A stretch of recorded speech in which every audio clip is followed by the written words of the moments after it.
Locking out Oh, the buttons. behind this The wrong barrier buttons of already. skill We're is going to not watch to the rest really of go Bardwell's racing stream. What do you guys think of that?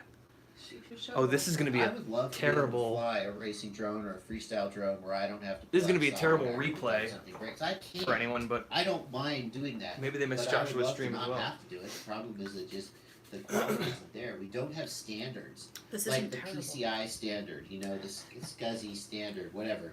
All these standards that let computer parts plug together, we just don't have those, and we're a long way from having them. So proprietary parts are the reality now. There you go. And it's a good thing quads are so hard to get into, because if they weren't hard to get into, Inception. I would be able to do videos like this as my full-time job. That's right. If quads were easier, you wouldn't need This me. is important. Then where would I be? Everybody Walking around watch. a hospital somewhere doing a Wi-Fi site survey, and I don't think any of us wants that. So thank you guys very much. Thank you to everybody who came out in the chat. Thanks to everybody who answered questions in the chat. Thanks to my patrons in the Discord. If you do want to join and participate in my Discord server, there's a link to my Patreon page down below. It's like a specific You page. can join there Oh, for as neat. little as $2 a month. And thanks to everybody who gave in the super chats as well. That is going to do it for this live stream. If you would like to keep listening to this similar type of content from somebody much better looking than me, Aaron Ciotti is going to be streaming as soon as I get off the air. I've already gone over by a minute. Sorry, Aaron. Check him out. He's in the chat now. He's posting a link to his stream. Thank you guys so much. I will be back Sunday at 1 p.m. Eastern will be my next live stream.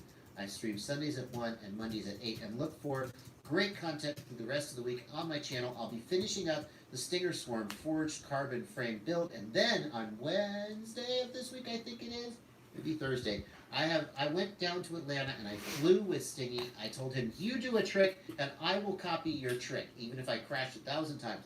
That was my little way of testing the durability of the frame. So that's all coming out this week. That is it for now, though. Thank you guys so much. I am out of here. Happy flying, everybody. Have a good week. Now we can start. Motherfucker. Surprise, motherfucker. Surprise, motherfucker. All right, let's do it. Okay, let me cancel here. Let's get things going. How's everybody doing?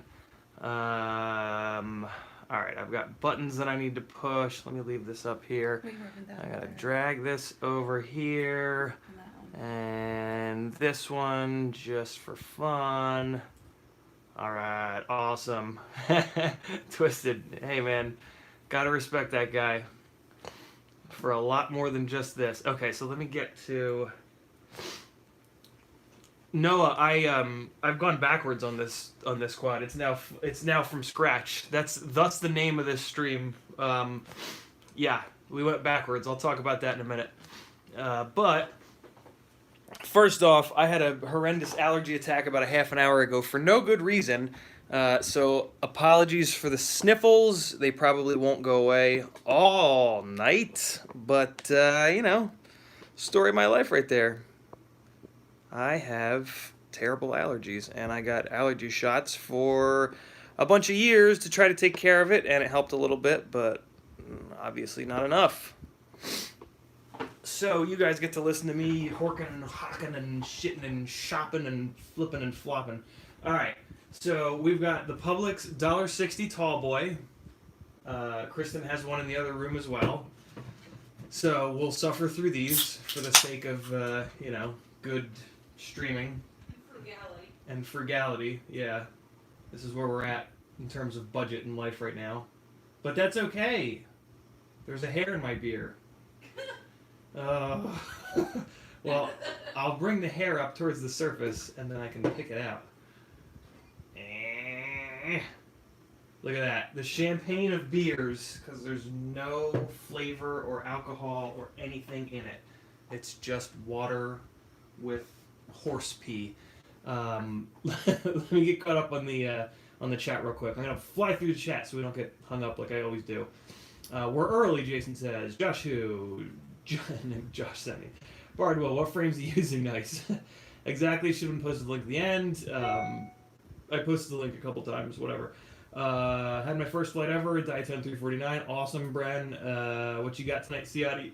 Asks David. David, we're restarting on Jamie Ann Little Stellar Fox's micro because there was a mishap last night after the stream that we'll talk about in a second. Josh also sent me, checking this out for the first time until hurricane hits. Place it here. Where you at, man?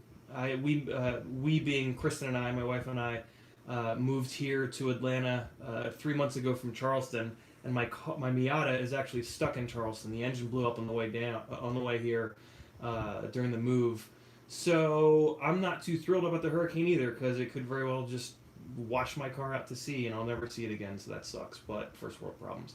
Bren the Wizard, how was it? Bren the Wizard says, bad then good, mod VTI, okay, blah, blah, blah, blah. Bren, keep flying, man. Awesome. Love that last line. Can't wait to fly more. I was just here, says Navi. Start after Bardwell. Hey, that was me. I said that. And here's Johnny, Streamception. Bardwell said the raid. Nice. Thanks, guys. Hit that like button. LOL. All right. You look just like Joshua. Nice, Ken. How weird, indeed. Nice. Switch to okay, good. The after party, yeah, complete with horrible beer and bad decisions and stomach aches and possibly vomit. Don't spill it. Natty in a classy glass, yeah, weird, right? Wait, the scrolling on the goddamn chat. YouTube, come on. Okay, there it was. Love the respect, wait for the finish, damn right, Twisted. What's your RXSR antenna placement for which you get the 1 mile range? Tux, we're going to talk about that for sure. It's mainly about just having line of sight to get out to a mile. Aren't done with it yet. Noah, yeah. Pay it forward, you can join us. I'm here, awesome. New channel, BQE Rip Squeak, nice. We'll talk about that, Mongo, for sure. I think it was worth it though. Hinting at a motor the other day. Tater asked me the motor question again, and we'll talk about it. They're on my Acrobat right now. Adult Babs, nice. Natty Light, awesome. We'll see. Ragweed all night. What's up? No, it's my cat. I'm allergic to my cat, and it hasn't bothered me in a while, but for some reason tonight all of a sudden it did. Introduce yourself. Bad Habit RC. I shall. Let me just hit the bottom of this chat. Point the mic at you this time, Sean. I certainly did. Allergic to the boy who lived. Harry Potter. I am. I am indeed. Kennedy Machinist Toolbox. Is that what this is? My dad got me this a long time ago. I never realized what it was. Hold on. Now I'm interested. I'm sure it says somewhere on it. I'm a bad toolbox owner. It says Kennedy on top. Look at that. So that's what it is, huh? Oh, man, I'm a huge mess up here. Look what you did. Oh, and I hit the wrong button on the computer. Oh, boy, here we go. Here we go with the problems. Something fell down back behind the monitor. Oh, Jesus. Got it. All right, we're cool. Everybody's cool. Nobody panic. Nobody panic! All right, we're put back together. I hit a button on the computer, and it took me out of the little control room thing. That's annoying. What did I do? Live control room? It's something new I found. Ooh, there it is. Please use the... Yeah. There we go. Okay, all right. You guys might be panicking when I'm not. Man, my nose. Okay. Here we go. I do still have to introduce myself. Somebody's drinking natty. Somebody says they do drink natties on purpose. Hey-oh.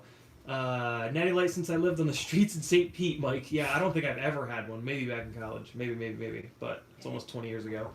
What? Oh, thank you. For my nose? Good looking out. Put it in a glass we don't need to know. Classy glass. Hell yeah. I won't spill it. I probably will.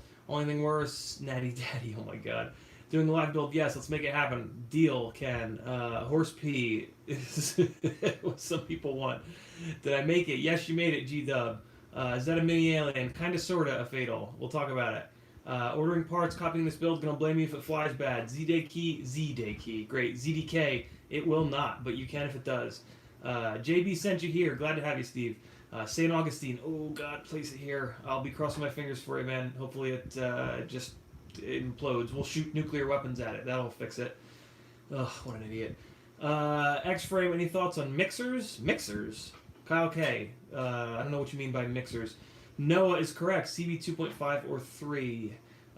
Where's the super chat button? Private Island asks. The super chat button is awaiting 3,000 more hours of viewership on my YouTube. They have you have to have, in order to do that, you have to monetize your channel, which requires you to have more than 1,000 subs, which I do, but it also requires you to have more than 4,000 hours, I think it is, of watch time.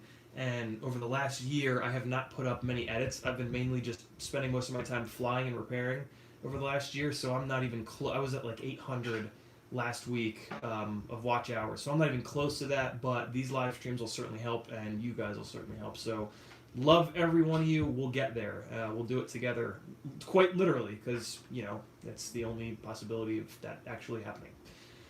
Had to CLI, Nabi, good to hear it. Sup, Thunder. Place it here. Super chat, $500. Nice. Kenneth, can you bring your mic closer? Props off. I actually can't bring the mic closer because it is the phone. I'm literally using my phone to stream. I will get a stream set up eventually, but it'll take me a bit. RCN Power 1207 5000s. What do I think about him? Asks Ronnie. I've not run them, so I don't know. Post up in the Micro Brushless Facebook group. Someone in there will have run them and can give you an opinion. Jacksonville, Florida here for Streets FPV. Sorry, man. Crossing my fingers for you, like I said. Interesting frame, says Thunder. Streets FPV. Okay. Introduce yourself. Yep. Coming. It's coming. It's coming. I'm almost there. Need new motors from Acrobat D-Dub. Acrobat D-Dub says, I got you covered. We'll talk about it in a minute. Dab sniffles. I wish. Doing Tyrannus antenna mod helps too. We'll talk about that more as well. And the goddamn scroll did it again. It didn't do it that bad this time. Right. VFast on QX7. Awesome. If you keep commenting, you'll never start. Exactly, RTK. Alright, I'm gonna go fast now. Panicking though, absolutely. Bard will chat. Take a drink every sniffle. Alright, I'll do it. Make you learn something today. Kennedy Toolbox from what? Nice. Brian, hey guys, tell me more about Kennedy machining toolboxes. I knew this was nice, but I've never been a machinist But I've had this toolbox forever, and I've beat the living hell out of it. It's just righteous. We're almost there. Beer's getting hot. I gotta get caught up on sniffles, I guess.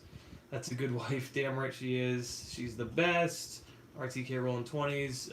This is gonna be little. Well, it's not her frame, Sean. I just keep calling it that because I'm building it for her. It's a frame that Rotorius makes that we're gonna talk about for sure. Super chat to keep the live stream. We're working on it. Place it here. I've gone up to Jeep Fest this weekend and fly. You would have a blast north of Jasper. I'm not in the Jeeps. I didn't know there was such a thing as Jeep Fest, but that would have been a blast. You guys, tell me stuff like that when it's coming up. If it's around the Atlanta area, and I'll see if they'll let me fly. We're almost there. Mixer, okay. Clint, you guys are talking amongst yourself. Would you replace bells on Tommy motors? I wouldn't bother. The replacement bells are just going to break too fast. There's some good motors coming out soon for Acrobrats. Never going to catch up. Yes, I am. Keep typing in the chat so I keep reading. Stop. Parts list for this build. Curious? No. Oh, so close. Don't read this out loud. Private Island FPV. All right, cool. We did it. My name is Sniffles McSnot-a-lot-of-puss. All I do is sniffle, and then I pee out my butt. All right. My name is Aaron Ciotti. Everybody just calls me Ciotti. I started flying 2.5 or so years ago. Had no budget for this hobby, so I bought $60 Eachine VR 007s and a OG Baby Hawk, the white one, for $100. A $100 QX7, which I still fly to this day. A bunch of batteries, the blue charger that we all got as a first charger, just to prove it. and started flying. And the micro thing was pretty slick because I could fly off my deck, so I could legitimately come home from work angry, sad, whatever, have a bunch of batteries charged up from the night before, walk out on my deck of my apartment, and shred around the parking lot. I would, of course, make sure to not fly over cars as much as possible and whatnot. Only ever hit cars twice. Once was with a tiny whoop, didn't leave a mark. The other time was Kristen's Mazda 2's windshield, and it broke it. But it actually already had a crack in it, so it was just another reason to get it fixed. So yes, I was able to put in a ton of flight time because I could fly whenever I wanted to, as long as it was light out, of course. Stayed on sort of the micro path because I really loved just flying in those smaller spaces, and it let me fly a lot. And just did more and more and more. Started replacing parts. I come from motorsports, kind of building autocross cars and drag race cars for myself for fun. So modding is just a thing that I do. So I started modding the Baby Hawk. It ended up being only the motors and only the driveline left. I changed the frame, the camera, the props, damn near everything. And then I did end up changing the flight controller and ESCs and motors, and now I had 2 quads. Got up to about 4 micros before I thought, all right, you know what, I should probably start thinking about bigger 5-inch rigs. Plus, it looked fun to fly with GoPros. So I, around that same time, actually, I started talking to Kebab, Bob Ruby, and he was asking me a ton of micro questions. We formed a cool little friendship around that, and when he found out that I didn't have any 5-inch rigs, he actually sent me a frame that I just rebuilt recently, which was his first 5-inch frame, the Acrobrat. Wow, brain dead. Not even drunk yet. The Flow Ride, the Acrobat is sitting right next to it. He sent me this, I built it up, and a bunch of other stuff too, a bunch of props. He really got me on my feet with 5-inch. So I built that. Right around that same time was Quad Camp, the second Quad Camp ever in Atlanta, and went there with all the micros. Drew flew basically this exact rig that I'm building for Jamie, and said it was one of the best flight experiences he's ever had in his life. Later that day, they put 2 folding tables on top of one another, and Stingy and Drew, Joshua, Bot Grinder, everybody tried to do it. Everybody tried to power loop under the bottom through the there was two tables on top of one another, through the bottom, power loop through the middle, and then back through the bottom. Nobody could do it. Drew remembered that I had all the micros, peer pressured me into giving it a shot. I hit the power loop after a couple tries. It was hysterical because they were flying a 2S rig. This was back before, I don't know, really anybody had done 4S on a micro. Us total nerds had that are deep into them, but it was like everybody there was screaming because it was just hysterical.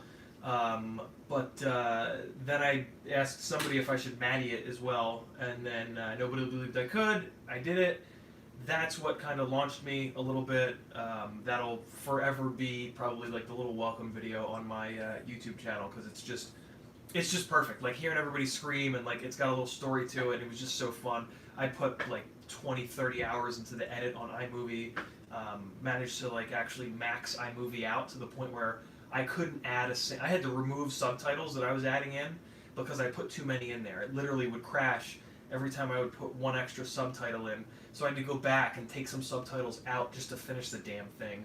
I took out subtitles that were like less important so I could finish the rest of the edit. So yeah, that's when kind of a bunch of people found out about me. I did that edit. Joshua Bardwell actually did an edit of that whole thing happening too. So that's how I got, somewhat of an audience. Then I started flying 5-inch, and I only did edits here and there. I was just having so much fun flying for the next year or so that I just flew a lot. I didn't really do much editing. For me, with a 8 to 9 hour job and a commute, and a wonderful wife who I love spending time with, I can only really realistically ask for, and spend time, like, I don't know, what, 2 hours, maybe 3 hours a night on FPV, if I want to have any balance to the rest of my life, which is important. When you ignore that for a little bit, you realize how important it is. So for me, with that amount of time, I gotta pick, right? Do I want to go out and fly for an hour or two? Do I need to repair some stuff? Do I have time to edit? Well, no, not really. Barely had enough time to kind of hang out on Facebook and keep up with everybody. So yeah, that's kind of where I've been. I'm really lucky to now be in Atlanta because there's incredible spots to fly really, really close by. So flying isn't such a time investment anymore, which is awesome. I'm also kind of happy with where I'm at as a pilot. A year ago, I was not happy with where I was at, so I was really focused on flying to get better. So I would fly every single day, every lunch break, after work if I could, just to get better as a pilot. It's kind of nice to be at a point now where I feel like I'm competent as a pilot and I'm half decent. So now I can start to do some other stuff, like share some more information with you guys. I've always tried to help everybody I can by sharing info on social media platforms, but this is going to be even better right here. Doing these live streams, I've got a bunch. I've done maybe 8 or so in the last few weeks.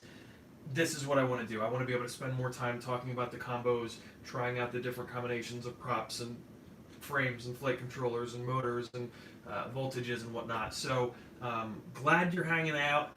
Let's just dive into it. This is, anybody who watches Philip DeFranco will understand why I just said that. Or no, what does he say? Let's jump into it? I forget. Cheers to anybody that's drinking on Labor Day, trying to be hungover for work tomorrow.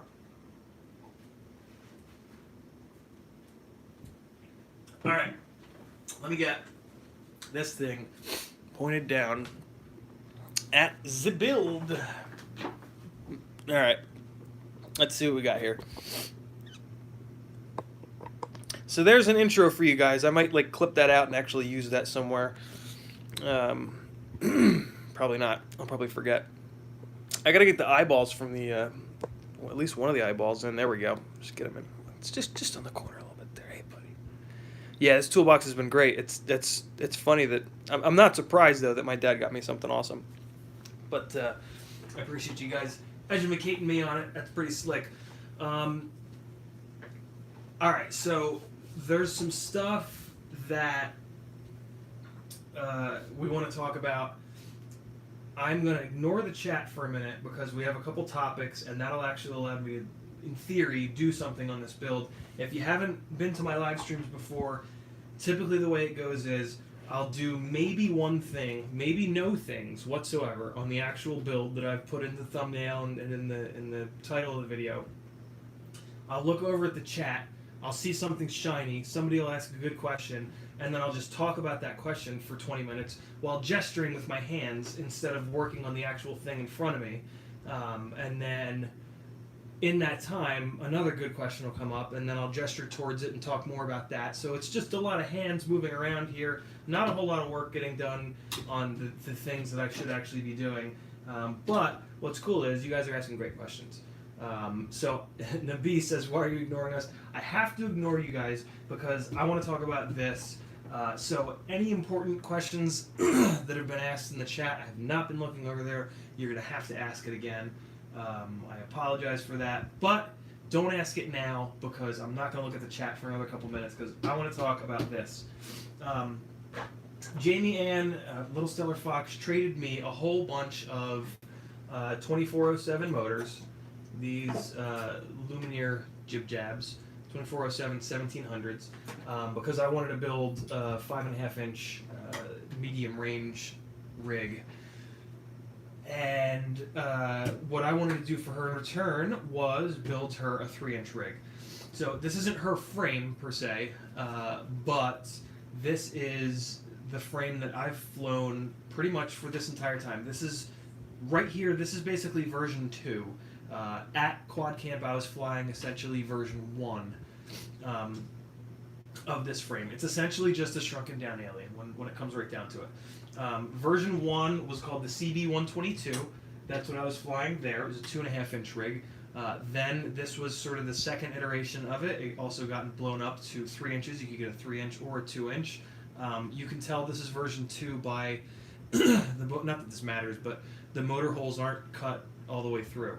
They are just pocketed to clear the C clip, but then they're not drilled all the way through to let in case some garbage wants to come up through there.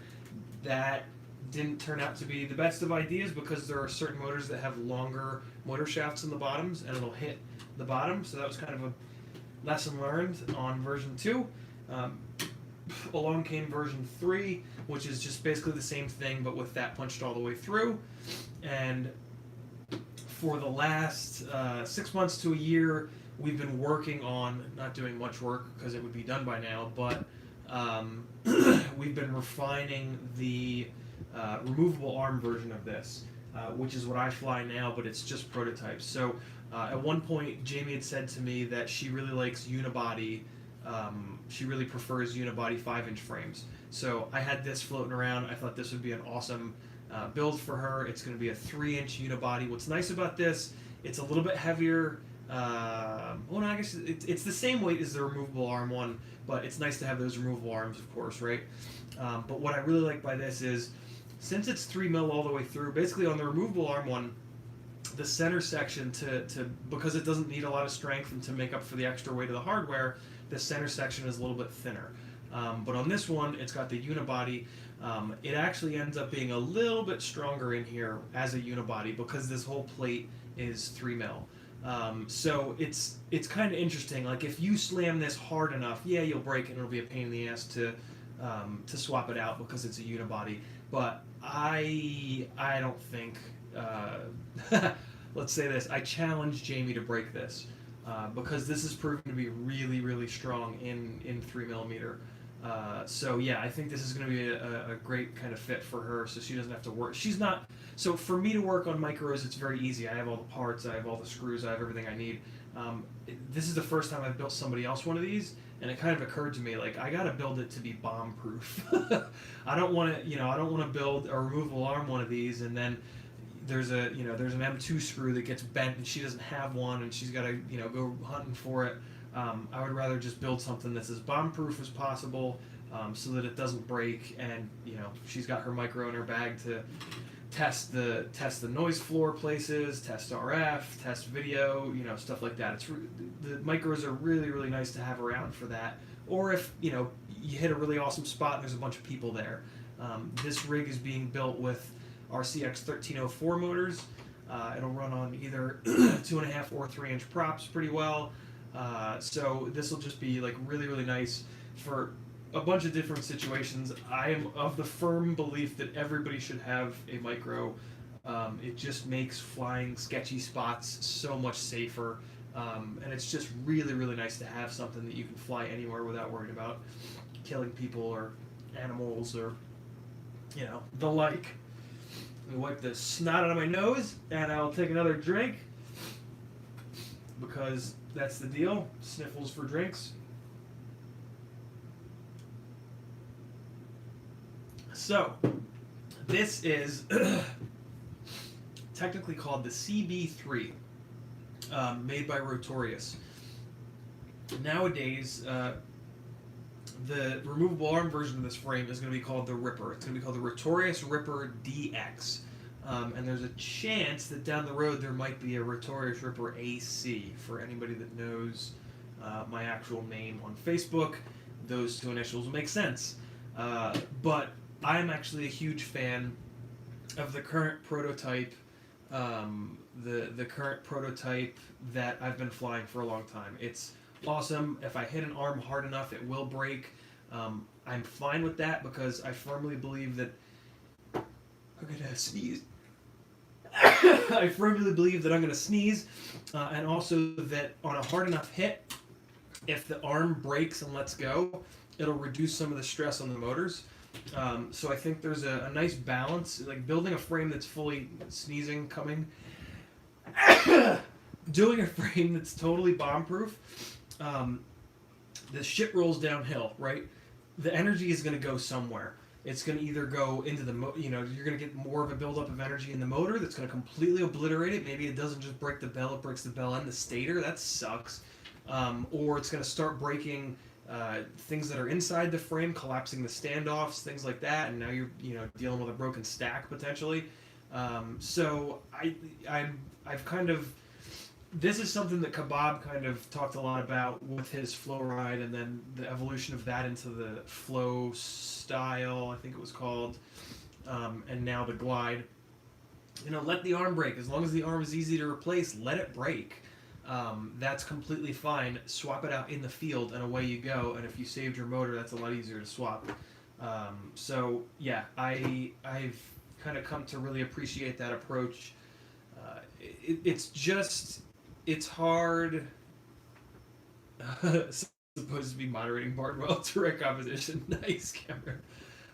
It's a hard line to kind of balance on though, because you don't. It's so basically every time an arm breaks, you go, well, shit. Should it have broken on that one? Should it have been a little bit stronger?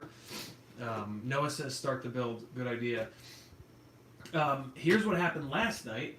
So I had pulled that ESC and those motors that you saw. Wow, my computer's turned up really loud.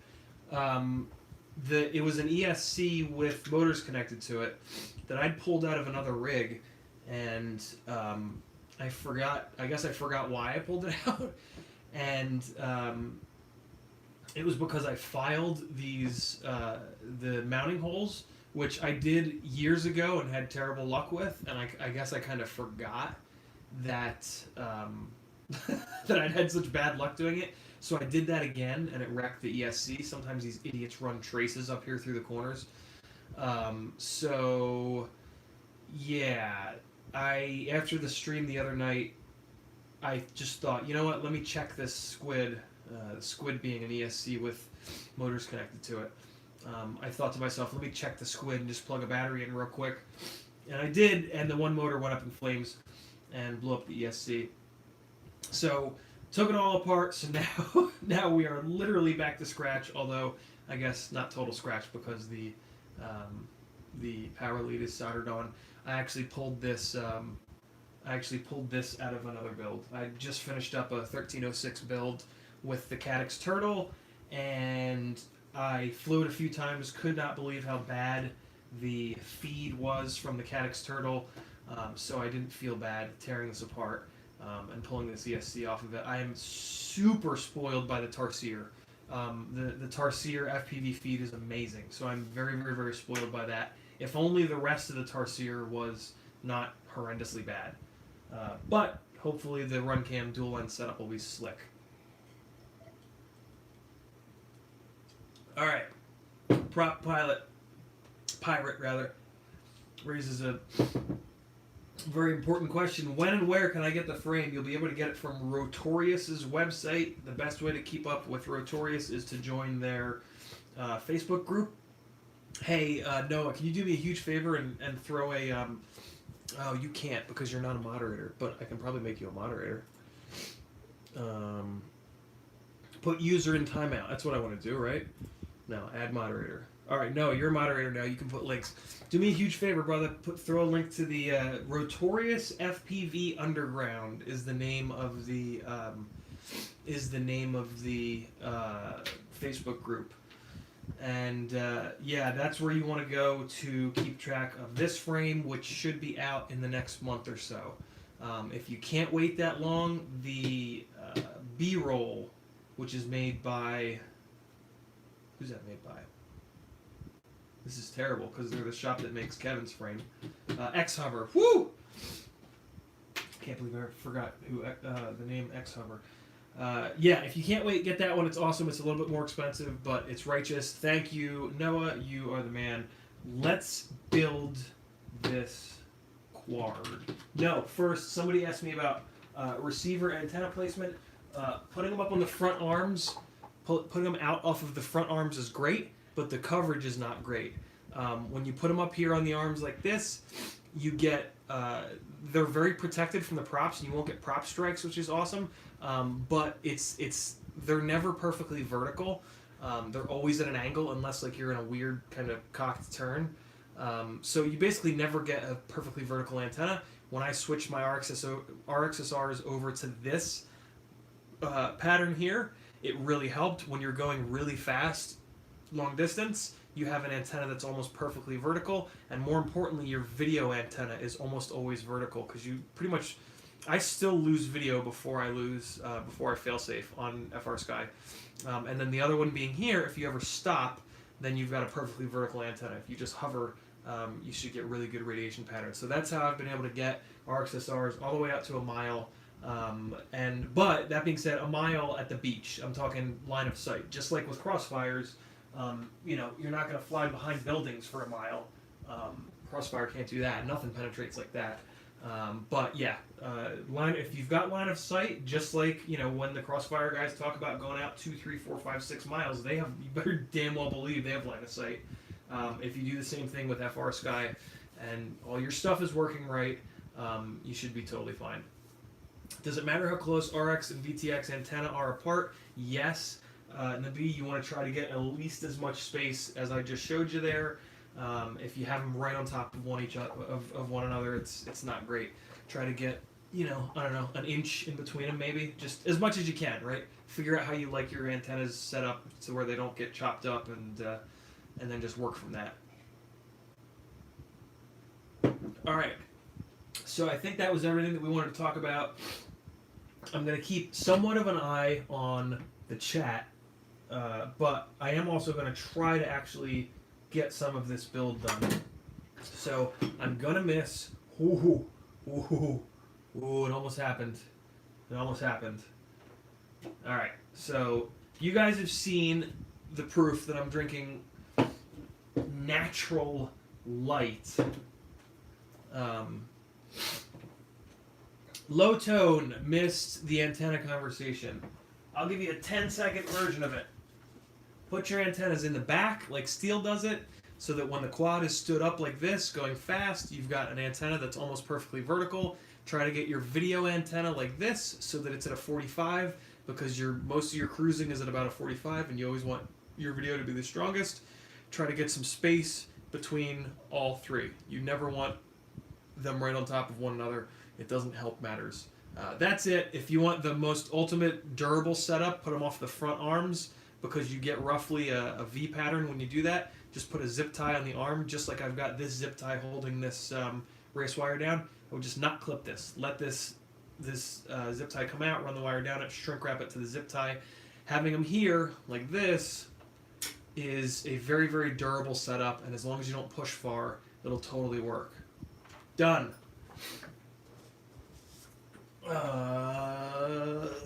Yeah, I can't do super chat yet.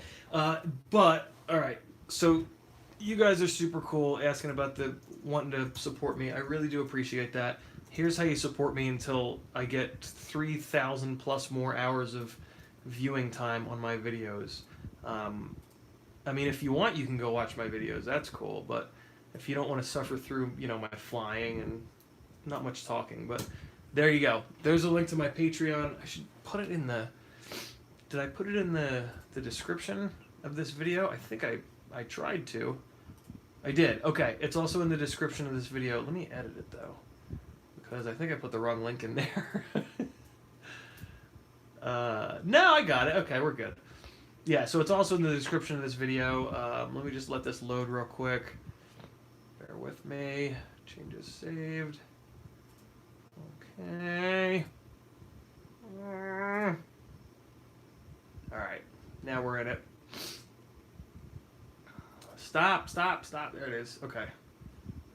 It's not clickable. What? Okay. That's annoying. Oh, now it is. Yeah, I just fixed it to make it clickable. Good call, Kyle. Kale. Great. Alright, let's do it. Let's build. We're building. Time to build. Let's talk about 18 more things instead of building. So yeah, now at this point, if you have questions, drop them. If I miss them, give me 5-10 minutes and ask it again. Or there are some really smart folks that hang out in my chat here. So if you ask a question, then you're probably getting a really good answer. Guys like Noah and I don't know who else is here. Let me scroll real quick. Yeah, whatever. You'll be able to tell. You'll be able to tell if it's a good answer or not. But yeah, so listen to those guys. So, how do you build a quad again? What's this thing? Do I put this here maybe? Looks like it fits there. Alright, let me see something real quick. I think these are M2.5 holes in this. Yeah, they sure are. Okay. So we're gonna have to mount this on M2 hardware. And this old frame, the way it was done is the M3 holes and the M2 holes were like offset a little bit. So I'm gonna pick the orientation of this being the back because I want to move the stack backwards away from the camera. One of the problems that you have on this is a fairly tight build for good reason. It's this is built to be the highest performance sort of 3-inch, 2.5-inch that you can get with full protection for the camera, yada yada yada. All the sort of design specs that are the reason why the Alien style frames are so popular. The holes being a little bit farther back is going to help me out here. So let's see. We've got M2.5 holes on the ESC, which is fine. The M2 will go through there. We'll crank something down so it's held in place. It's not going to wiggle around. And then we're going to use a Maytech F411, which has M4 holes, but then it's got M3 gummies in it, and then they give you these little M2 reducers. So basically, so here's the other consideration too, right? Again, building this for somebody else, HD is coming. We're not building it with HD yet. We're just going to put a little Foxier arrow on this guy. But when that Runcam dual lens comes out and changes the world, I have a feeling that Jamie will pick one up, especially now that she's sponsored by Rotor Riot. Hopefully they'll sell it. And then we'll be putting that in. So with that in mind, I'm going to drop this stack down as low as I possibly can because I want to build in as much room as I possibly can for 1 or 2 more boards on top of this. One of the things that micros are very sensitive to is where the battery goes. When the battery is underneath, it has that standard kind of racer feel where it sort of pendulums because of all that weight down below the prop line. When you put the battery up on top, you got to be careful because it feels great with 20mm standoffs. 20mm standoffs and then the 4S 450 battery up here. It really does a good job centering the weight down here below the prop line. And when I say prop line, what I mean is the spot where all of the power is being generated, right? That's the props. Kind of like the tires on a car. You know, the line of the tires is where everything sort of happens. That's why dragsters can pull wheel stands, right? Because they have a lot of power to pendulum that weight around. On a quad, the power is coming from the prop line. So if you balance the amount of weight above versus below the prop line, that's going to allow the quad to spin around that prop line. So the props basically in that scenario will do a perfect 360 when you do a snap roll in this motion that I'm showing you right here. So yeah, it takes stress off of everything. Everything works better, and it also looks way more natural through the camera. When I've had this up on 25mm, even 30mm standoffs with the battery way up here, it rotates on this funny axis because the center of gravity, the vertical center of gravity here gets shifted too far upwards, too high in relation to the prop line down here. So I really try to keep the deck as the top plate rather as low as possible on these micro videos. Drib's video, trimming down their store runs something very select.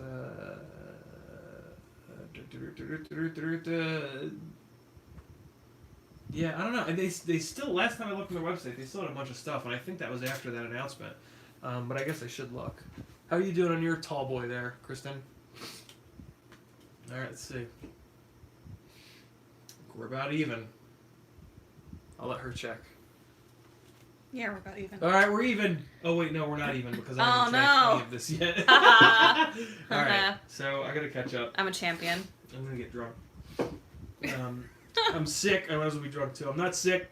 Allergies. Yeah, it's totally allergies. It's not sickness. All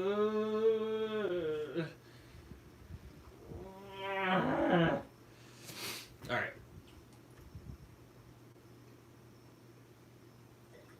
Noah, you're the man for answering some questions in the chat. Thank you.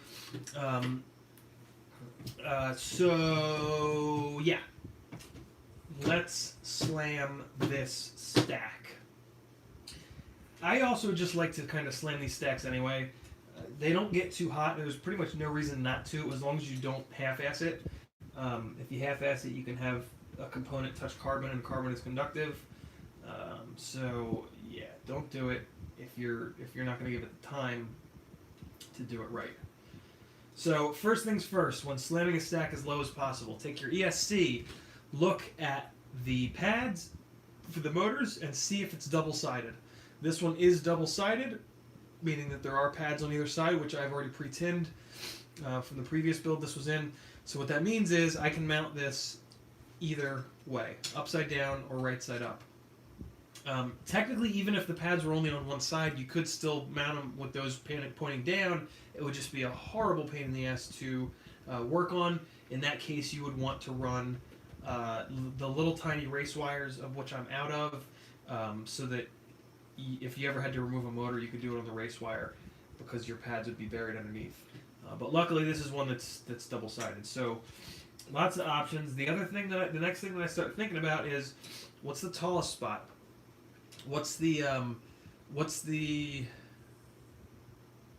Yeah, thanks, Kyle. What were we talking about? Quads? The highest point on the board, the highest point on each side. So of course on this side it's the plug header, and then the other three sides are pretty much the same height. Keep that in mind, flip it over. We've got two capacitors that are the highest point on this side, but we also have to worry about the battery leads here. And then 1, 2, 3 sides are pretty much low. This side has a chip that's a little bit higher, but that's going to be okay. So now we're going to just sort of like hold it back, see which one is higher. I think the plug header is higher, so I'm actually going to go plug header upwards. But it does pay sometimes at this point to take a look at your flight controller. Sometimes these flight controllers will have like big ass obstructions on all four sides. Same kind of deal. There's no reason you have to mount it right side up, you know, with the USB port, which on this one it is actually broken off. But yeah, just take a look at your flight controller at this point. Do the same kind of thing. Look at the four sides on the front and on the back and see where the obstructions are. So on this particular Maytech F411, the top side is pretty clear.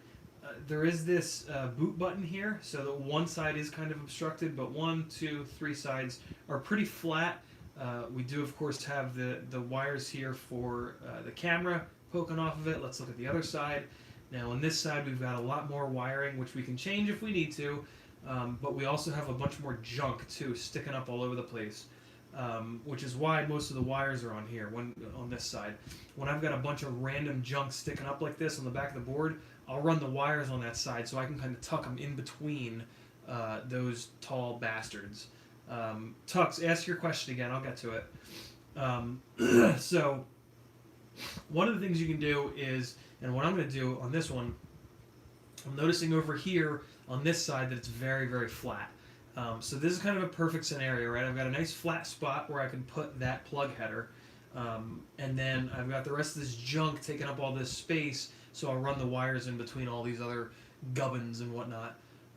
Mark 411. What's the Mark? The Maytech F411. I love this flight controller because it's cheap. This is no longer my preferred flight controller for the record, but for a long time it was, and it's still great. It is cheap at $25. It has, the big reason I picked it though is it doesn't have a plug header. I hate these goddamn plug headers. The connectors eventually wear out. If you unplug them, like, I think the life cycle on these things it's embarrassingly low. I don't know the number, but it's like less than 100, I'm pretty sure, is the life cycle on these guys. Oh, cool, Tux. All right, good. So this guy, it forces you, which I prefer, to solder down the motor signal wires. I should maybe move this up here like this. That's probably better.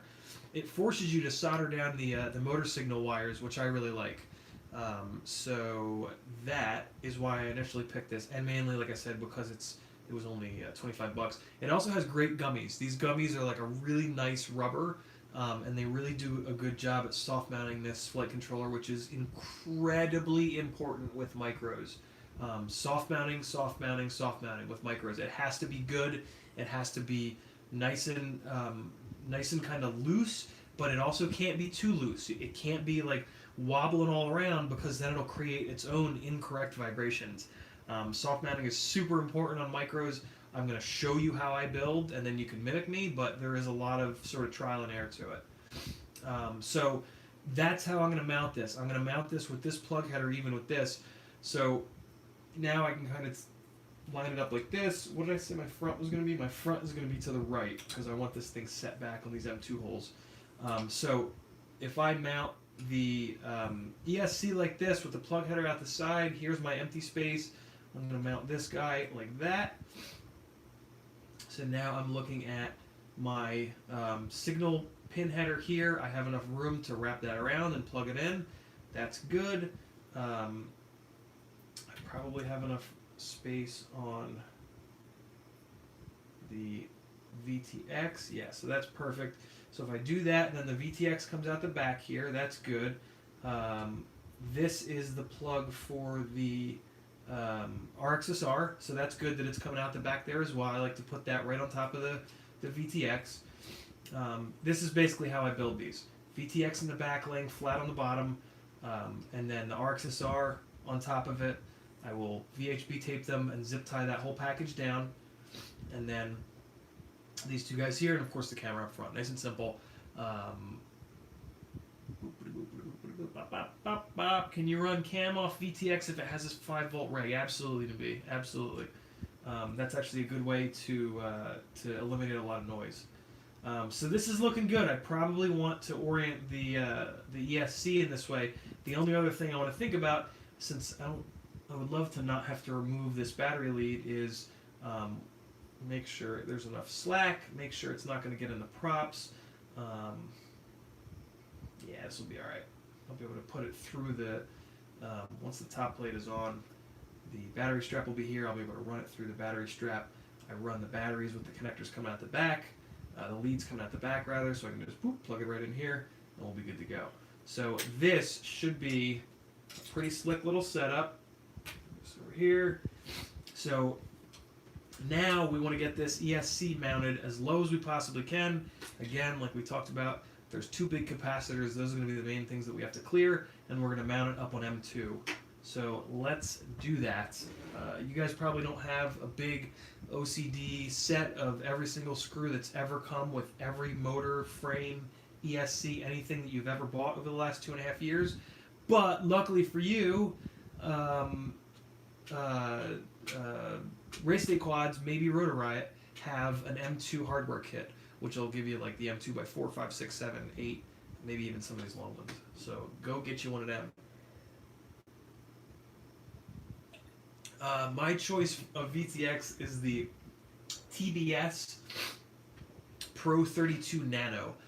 It is incredibly good. It's a little expensive at $30. This one here is made by UBAD. It doesn't have smart audio. It's a little older. Wouldn't recommend that just because smart audio is so nice. There is a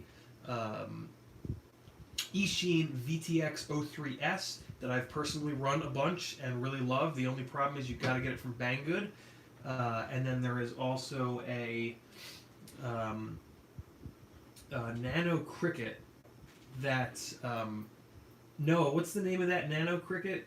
God damn it, who is it made by? It's made by Ready Made RC, I want to say. Nick Burns has been running it and really loves it, and that means a lot because Nick is an awesome guy who really knows his stuff. So, oh right, that's right, Noah. But there's gonna be nowhere to get the damn thing. Yeah, there's an Eachine Nano. Ishin basically just ripped off the Pro 32 Nano by TBS. Yeah, I wish Ishin would sell in U.S. shops. It's really a shame that you have to order their stuff from Banggood and then wait 16 months or pay. It's not 16 months. It's like 2 or 3 weeks, but it's the longest 2 or 3 weeks of your life. So order a whole bunch of them and then sell me one. Ready-made RC Nano Cricket with an MMCX for $25. Fair warning, Nick Burns just blew one up. So I cannot vouch for that product. I've not run one, but I trust Nick Burns. So I'm sure it's good. Yeah. All right, now we get to work. So we need to. All right, so I chose. If you saw me measuring, I took a look here, and these are 2 centimeters, 20 millimeters. Reason why I'm picking 20 millimeters is I know that I can usually shrink this down, this flight controller and a similar ESC to this one. I know I can usually shrink them down to a 13 millimeter stack. So we got 13 millimeters ish, rounded up. Maybe this is a weird ESC, so rounded up to 15 millimeters. Always forget. Yeah, I usually forget. Always remember that your screw is going through the base plate, so you got to account for the thickness of the base plate, which is 3 mil. So 20 now becomes 18, and then I've got another 15 here, give or take. So then I'll have another couple millimeters for the screw on top. So we should be golden. Now we got to figure out how much we need to space this up to keep this capacitor from hitting the deck. So we just kind of line it up here, and I can just tell that that's going to be about 3 millimeters. I guess I could also hold it up to this. That's an interesting idea I've never thought of until just now. Yeah, it's about 3. So I've got another little box of spacers that I held, so I can tell you that most often, most of the plastic M2 screws are 2 millimeters thick. You will, in some kits, find little skinnier ones, which are 1 millimeter thick, and then the little plastic washers that you find, those are also 1 millimeter thick. So I'm thinking I need 3 mil. Let me do this first. I'm going to try 2 mil first to see. Nah, I'm not going to do that. Since, again, I want this thing to be bulletproof, I'm going to take one of these Nylock washers, which I think are 3 mil. So this should get me exactly where I need to be. Let's take a look. Yep, these are 3 mil. So this is perfect. I've got a bunch of these from various places. I don't know if you can order these. Yeah, you can order these. You can order M2 lock nuts, and they are really nice to have. So, now that's how a little bling to Jamie's setup. We'll go silver. We'll give it some depth, some interest. Oh wait, do I have enough of these? Oh god, I'm so sorry guys, you have to listen to this sniffly disgustingness. This is gross. Alright, cool. So, let's get this going.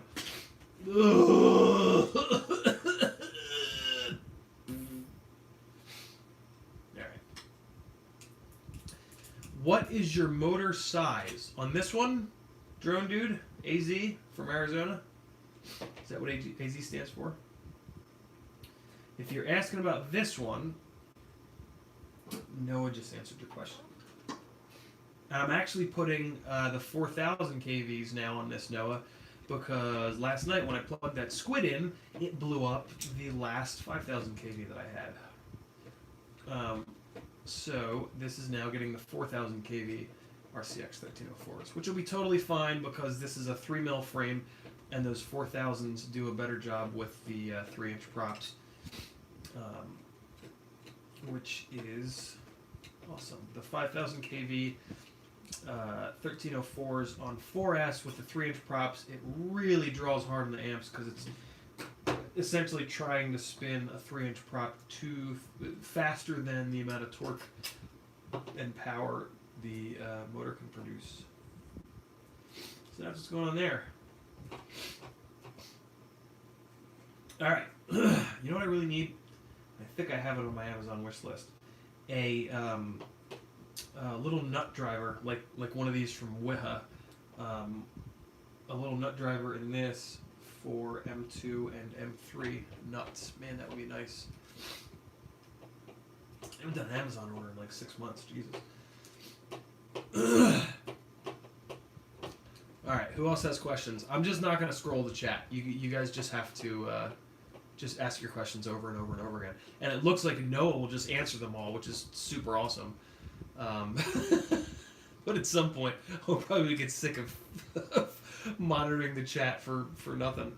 But yeah, if you have questions, feel free to ask them a couple times. Basically, once they roll off the top of your scroll, they're gonna roll off the top of mine.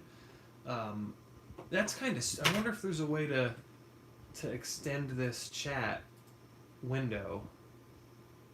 Pop out chat. Ooh. Oh. Yup. Oh. Look at that. All right. Sweet. Oh yeah. Oh, that's beautiful. That is just terrific. I wish I could.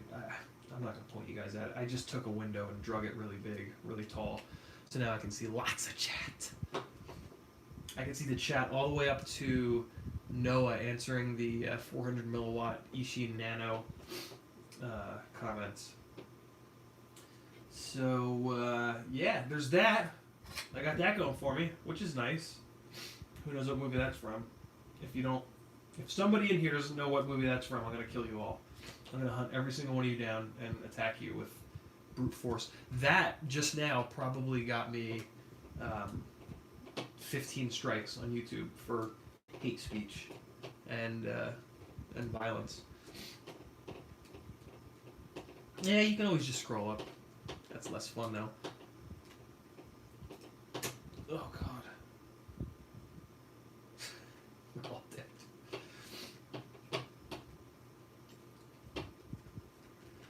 Derpa derpa derpa, derpa derpa derpa, demonetized. There it is. Well, I wasn't monetized to begin with, so there you go. Screw you, YouTube. I win. Yeah, I guess I can do whatever the hell I want until I get 3,000 more watch hours. What's the F-15, Mongo? Is that the 1106? Mongo FPV asking thoughts on the T-Witter F-15 6000 kV. I think that's their 1106 because I know that the F-20 is their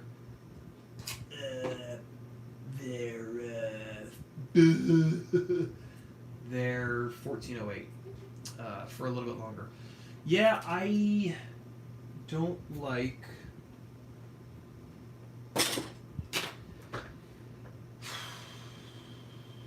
when these little nuts fall off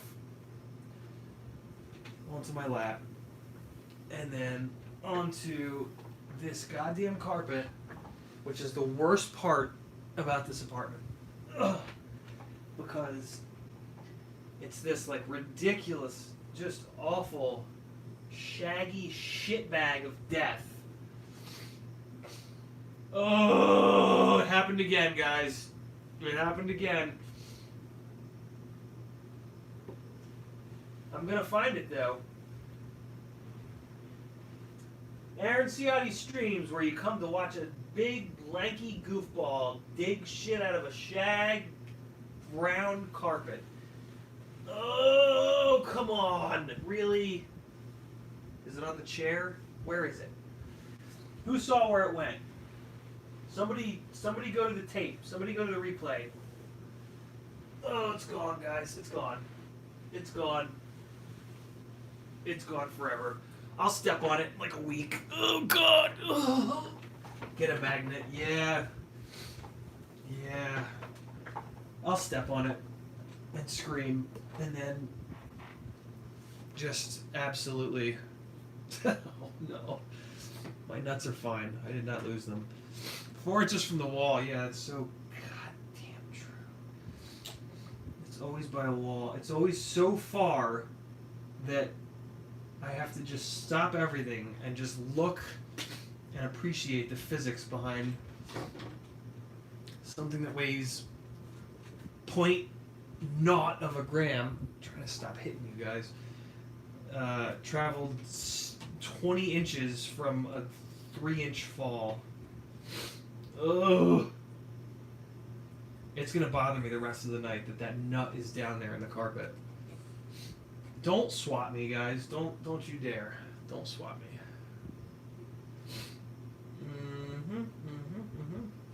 All right, so we're using these M2 Nylock nuts as spacers, but here's the other thing. Here's the other reason why I like to do this with these specifically. Ooh, magnetic work mats. That's a really good idea. Never thought about that. This is just a lowly Get FPV cutting mat, which they were blowing out at one point. I never did like working on these mats. I usually like to work on these black microfibers because stuff won't roll. It just sticks to them. But the problem with them is they get all bunched up, all annoying. So they were blowing these out. Get FPV was blowing these out a while back. It was like $7. I'm like, let me give it a shot. Okay, it's been good. It's okay. The other reason I like these Nylocks on here is I can crank these down. So I now have like this ultra rigid little cage for the ESC and the flight controller, which is just it just makes it incredibly durable having such a solid platform for the main components to sit on. So that's the other reason I like to do that. There's lots of different ways to mount them, but just make sure that you've got make sure that your flight controller is going to be soft mounted.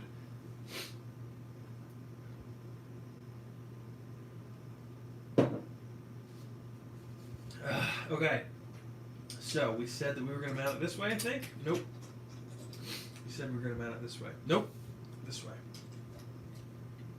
Yep.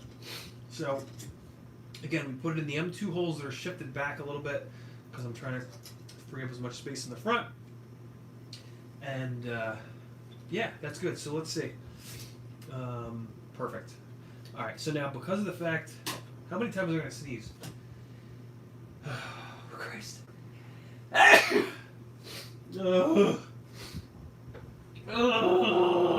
What'd you do on your Labor Day, Jack? Oh, hung out, watched the guy sneeze until he stopped breathing. Regular old holiday weekend.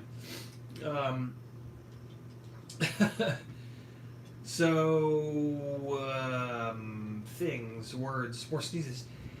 Fuck you. Nose. So now we gotta hold the ESC. Oh, no, yeah. So look down here and we can see that the capacitors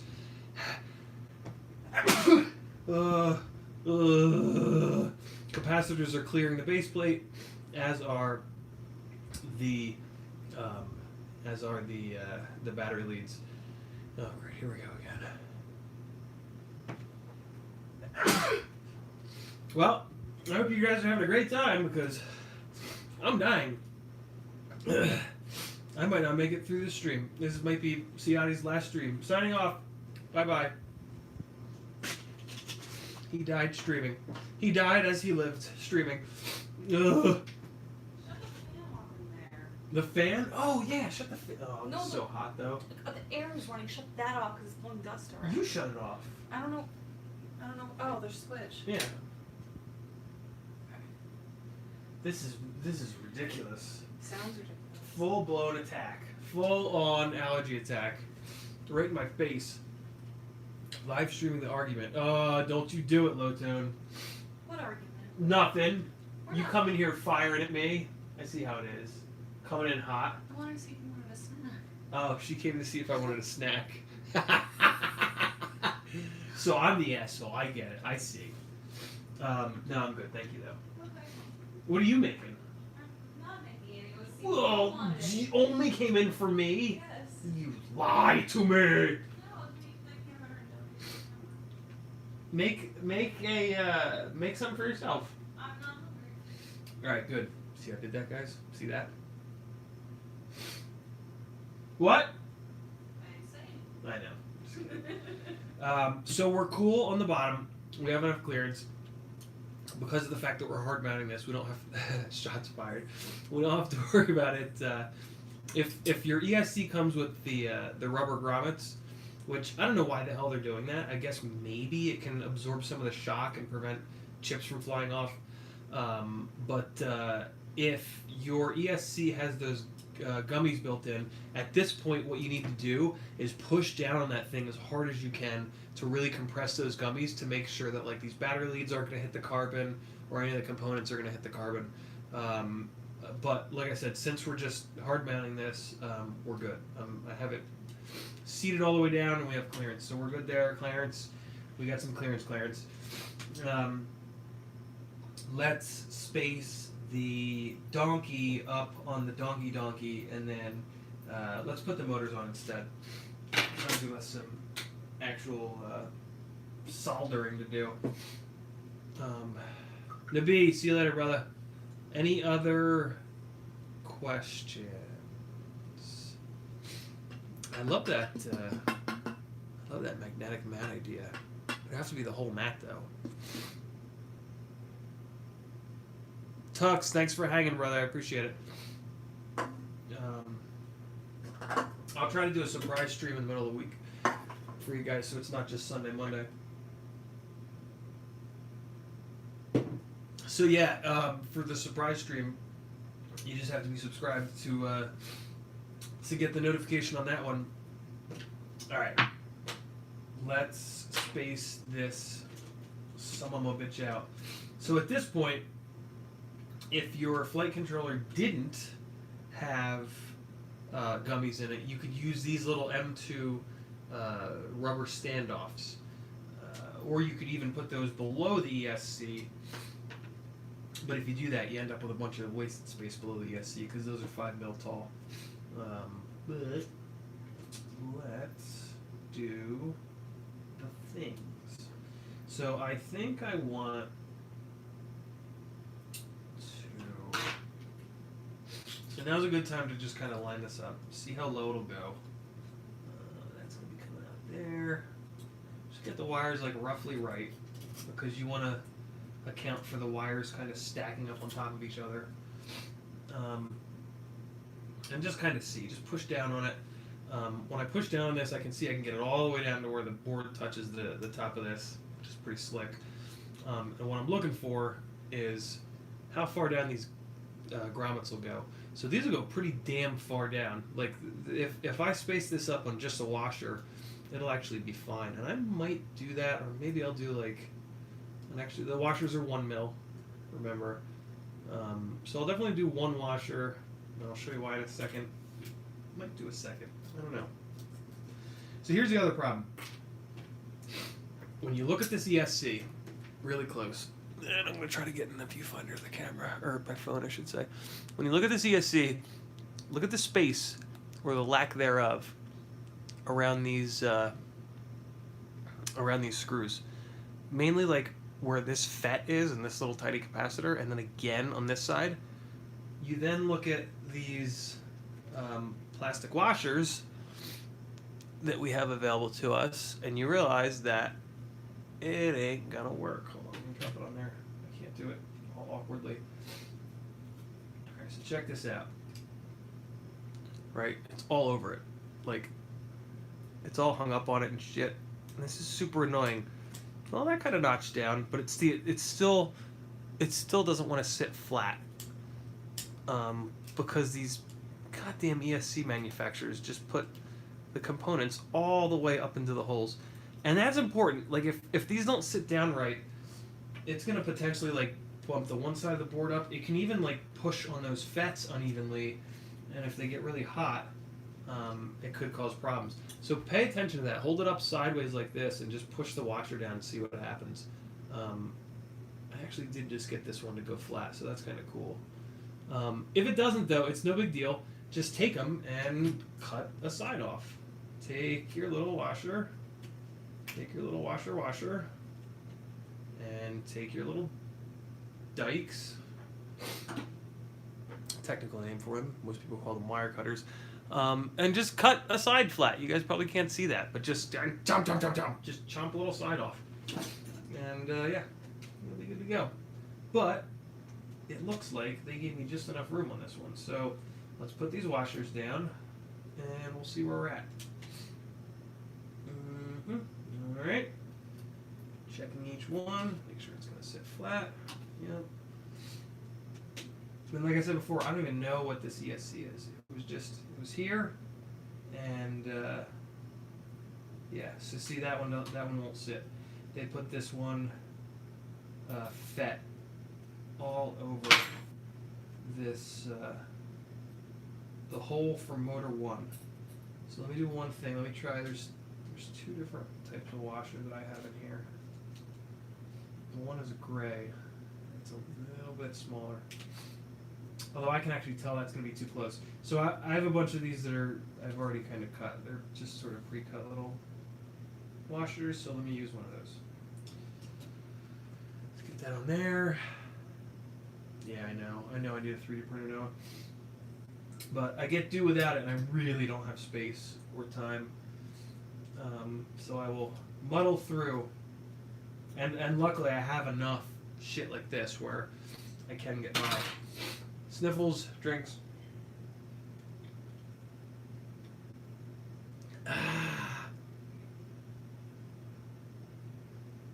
And Noah is dead on the money.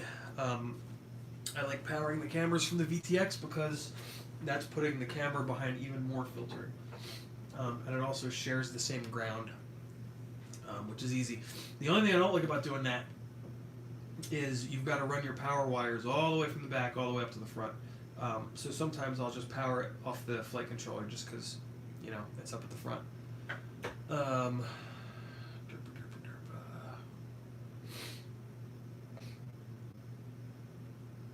cool. You guys are doing awesome. Thanks, guys. So now we've got it. Let's try it again. Back and front. Good. Let's see how this turns out. So now we've got a little bit more spacing. Some of the... Oh, no, I got this on backwards. Derp-a-derp. Derp-a-derp-a-derp. Derp-derp. Alright. So, again, checking to see. Pushing down on the grommets. See what's going on. So this corner is getting pushed up a little bit. And that's probably from wires piling up. And it is. So I think I will need a little bit more spacing. But let's keep going. Let's see how the other sides are.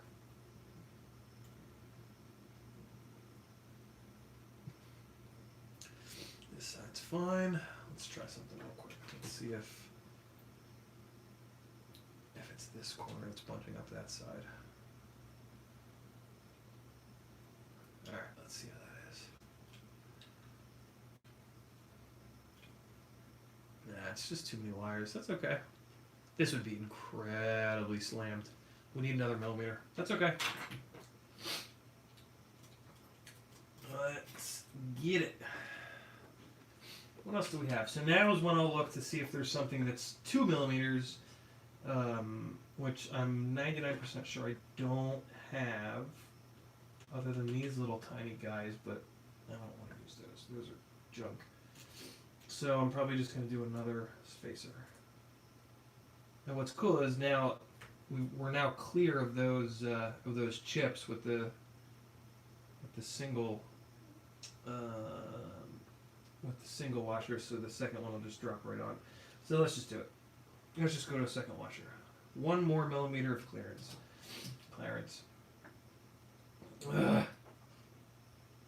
7-inch builds.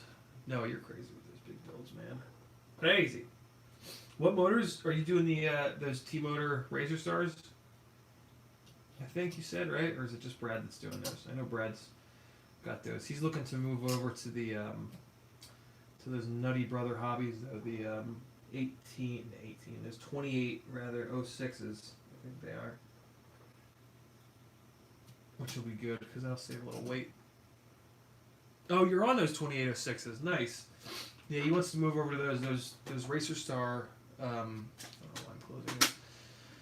Those Racer Star T-motors are like 50 grams of motor. It's kind of crazy. I think that rig he said was like 900 and something grams with a big battery on it. Wow. AZ Drone Dude asks, what size motor do you recommend for Flight 1 3-inch racing frame?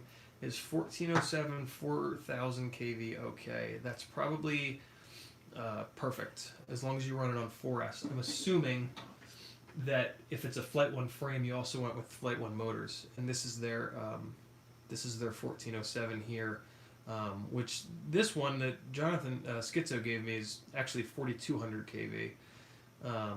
But yeah, 1407 is going to be great for that, for a 3-inch build. And then if that's not enough power, you can go up to a 1408 or a 1507 or a 1606. A lot of different options for racing. But yeah, you'll be fine with those 1407 4000s. They'll be awesome. So now we're spaced up enough. We can drop this guy down, check it one last time. And I already know we'll be fine, but the second that you don't check something like this, something else weird happens. And then you get 10 steps down to the build and you have to tear it all apart. Or better yet, it just like won't work and you're just doomed for life. What's happening here? I got this rotated. There we go. That's what I wanted. Okay. A little bit better. Wait a second. Where's the front? Where's the back? There's the back. Yep. Alright, we're okay. Everything's fine. Nobody panic. Nobody panic. Who else has questions, man? You guys are quiet tonight. What's going on? Everybody drunk and tired and beaten from the holiday? Who did something fun today? Who flew today? I really wanted to fly, but I was not in the right mental headspace for it. This would have been a day, if I'd gone and flown, that I would have destroyed even more stuff. And I've actually destroyed a bunch of stuff lately. So I just said no. No flying today. I'm trying to be better about that. Flying is not, like, flying at a high level, which I can't not do, unfortunately. I can't just go have fun. It has to be, like, getting better and pushing myself and blah, blah, blah, blah. It is not something good to do when you're in a bad headspace, because you just wreck a lot and break shit and get frustrated, and it is just not fun. So I have learned to just not fly on those days. Here's a question though. Low tone, 20 hertz. What do you recommend for a prop pitch with 3-inch freestyle? What's the comparison to 5-inch props? No real comparison to 5-inch props, I don't think. Typically you'll find them in like the 40 pitch area. I prefer to be down, if I can find it, it's over there. Let me go grab it, hold on. I prefer micro props that are down in the 20 to 30 pitch area, and then I just spin the living shit out of them. That tends to have a lot better throttle resolution versus a 40 or a 50 pitch. I guess I've never really seen a 50 pitch, but there are some 40 pitch props. 40 pitch is like high, so I guess that's the comparison. 40 pitch is considered high with micros, and then 30 and below is considered like low. So these are Gemfan 3028s, 3028. These are pretty slick too, because they have a little system where you can run them on T-mount with the 2 M2 screws, or you can put the big motors with the 5mm and the nut on them as well. There's an extra little piece of plastic that you can pop in or pop out. So yeah, these are what I really prefer. These or the Avan 3-inch props, which are I think 3028s. I think they're a 28 pitch. Single micro ESCs, they used to, Jason. The problem is the arms are so short that it's almost impossible to fit them, and then you've got just like wires on wires on wires, and like it's just a real pain in the ass. I mean, it's a pain to build these as it is. Having to do individual ESCs just like it just gets exponentially more frustrating.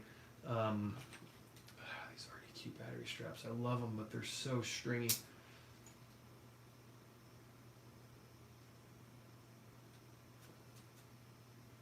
All right, so that's my prop suggestion. Most micro props are not well balanced. So if you if you get a new set of props and put them on, and your tune is all fucked up, blame the props. Because most micro props are not balanced. If you want specifics on which ones are the worst, I actually, oddly enough, good segue, just posted a 2-inch prop smackdown that I wrote up a long time ago, of like 6 or 7 different 2-inch props, and I just threw the link to my Patreon. I think my bottom tier is like $3 for general admission, and that'll give you access to the Patreon page where I'm putting all these micro secrets. So you can either sit here for hours and hours and hours as I live stream and try to pick them up here and there, or you can jump over to my Patreon and you'll have a resource for a lot of this good stuff. As much of this stuff as I can think of to kind of write up. But if there's something that you have questions about that you think would be like a good chart or graph, or I'm not going to do a chart or a graph, but I'll write a couple paragraphs about it. If you think of stuff like that, let me know. I'm always looking for ideas, and the community is a big part of FPV. So let's just keep it going. We're all in it to help each other here. So this is good. This is where I want this spaced out. This also gives me enough space up on top here for another nylock. If you put the little plastic nuts on top of these, they love to just loosen themselves up. So I'm happy about this. So I'm going to be able to run a nylock on here because, again, I'm building this for Jamie. I want this to be like just bulletproof and simple and I just want it to work. So I'm going to have to change the direction. Actually, I have to take this off because she's going to put a Foxeer camera on here. So that's fine. I'll take this off, put a Foxeer harness on it. We've got our VTX in the back. These were all these 3 things were pre-wired because I pulled this flight controller out of another build last month, I guess. And then we'll have our battery wire there. I got to scrounge around for an antenna, I guess. And we're well on our way. And she has the camera, so I just have to run the plug, and I'll put the standoffs on here with a couple TPU loops. And yeah, we'll be golden. So let's solder up some motor wires, because at this point, permanently mounting this is going to obstruct them. Just now realizing, like a while ago, I said I was going to solder up the motor wires. And then I got all excited about packaging the stack. 4-blade versus 3-blade 3-inch props, same exact. Watch some 5-inch videos about the difference, because it's the same exact difference. 4-blade is going to give you more grip, because it is physically more plastic in the air. You know, think of an oar in a boat. If your oar had like a triple paddle oar, it'd push, X amount of water. If you put an extra paddle on there, it's going to scoop even more water. The air is the same way. It's going to scoop per revolution. It's going to scoop more air, and in the corners, that ends up just being grip. What everybody talks about as grip. So it's not just going to keep sliding. When you rotate the quad, it's not going to want to keep sliding as much. It's going to want to dig in and push forward more. The trade-off is amp draw. The extra oar in the water is going to be harder for you to pull back on, right? Same thing with quads. The extra blade, unless, of course, like the pitch goes down a lot, right? If you're comparing like a 3-blade 40 pitch versus a 4-blade 30 pitch, well, now you got to do some maths, I guess. That's basically what's going on there. I haven't tried those licensed to drive, but check this out. Noah, you'll probably get a kick out of this. Anybody else that's sort of like OG in the scene will get a kick out of these as well. I just did an order with Newbie Drone, and I noticed on their website that they had these old-ass racecraft. Look at these things. Ready? Ready? Oh, look at that! Look how stupid that is. That's a bad idea right there. And some of these as well. I got those in black and red, and then I got a bunch of these guys in white. Oh, look at the profile on this. What's the pitch on these? They don't say. It's not that high of a pitch, but look at the profile on this blade. It's ridiculous. Be able to run these on like a 2000 kV on 8S and still make some thrust. Yeah, these are it was like $1 per whatever. I'll put them on the Acrobat, see what happens. I'm exploring all possibilities on the small cinematic front. We'll see. Let's solder up some motors. So, these motor cables are a little long, but again, building this for somebody else, so I want to leave some extra space. I'll probably leave them as long as they are, and just have some extra. So one of the things that I'll do, when the pads are on the left and the right side, I will solder these so that they're pointing in this direction. They're all pointing in this direction, and then what I can do is a little loop here, and then down onto the motor, and that's how I keep a little bit of extra wire on them. Whereas when I put the pads front to back, what I'll do is I'll actually solder them straight out from the pads, which is cool because it's a little easier to solder. And then I want to do the same kind of thing. I mean, you'll see me do this as I do it, but I'm going to do that. I'm going to solder them straight out, and I'm going to loop it up. It's going to be less than that, but that's kind of my philosophy on just giving a little bit of extra wire. If an arm breaks, it's going to tug on the motor, so you'll have a little bit extra there. It's just nice not to cut them absolutely dead perfect, because you might switch frames, God knows what. There's a million things that could happen. So yeah, that's what we're going to do. So let's just try to fly through this. I've been soldering micro stuff for a long time, and I am good enough that I can take a lot of shortcuts. So if you're not great at soldering, ask me questions about it, because I'll tell you the right way to do it. Don't just monkey see, monkey do everything that you see me doing, because I'm going to take some shortcuts because I know the temperature of my iron. I know how my specific solder reacts and stuff like that. So just keep that in mind. I'm not going to do like the absolute perfect like flux with a flux marker, and then tin one, tin the other, flux again, flux the wire. I'm not going to do that. If you're just starting off soldering, no, I highly recommend that you do that. And I also recommend you ask me some questions about it. My father was an electrical engineer for 30 plus years. He actually went to NASA soldering school. Yes, that NASA. For a month when he was working at Princeton Plasma Physics Lab. I can do a little bit better for you guys here. So I was around it growing up, and unfortunately didn't follow in his footsteps and do anything with it because I'm dumb. But now that I got a hobby that I needed to solder, I got the lowdown from him. And yeah, I'm pretty good. I've built a lot of micros, and I've learned a lot of little tricks to soldering. That's a little bit better for you guys. So ask me questions, because it's a pain in the ass, and it can really be frustrating until you get really good at it, and then it's not frustrating anymore until it is. AZ Drone Dude says Diatone Mamba F722 20x20 Mini 30630 empty shot. Any good for a beginner? Since $80. If not, what do you recommend? I've been hearing good things about the Diatone Mamba stuff. I have not personally run them, and because of that, I cannot say yes, go forth and buy that. You'll be fine. All I can say is that my preferred combination, is a Speedix GS25 ESC, which is a 32-bit ESC, so you're future-proofed, and the RPM filters are going to work really well.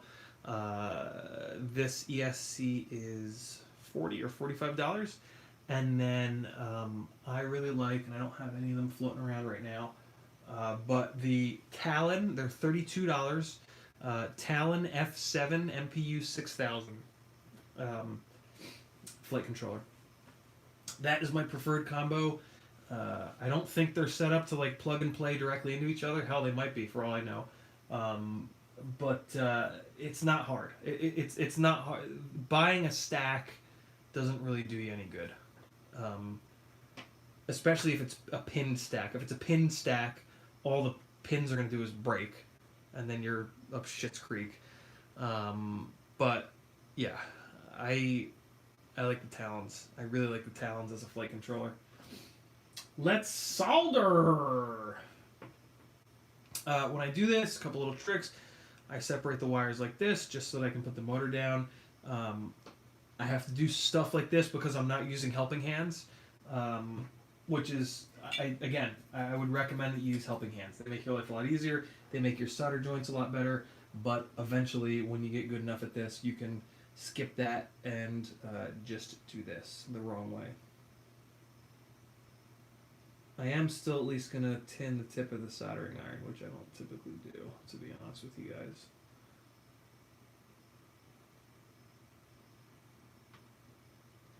Alright. Cool. So, alright. So let me actually talk through it.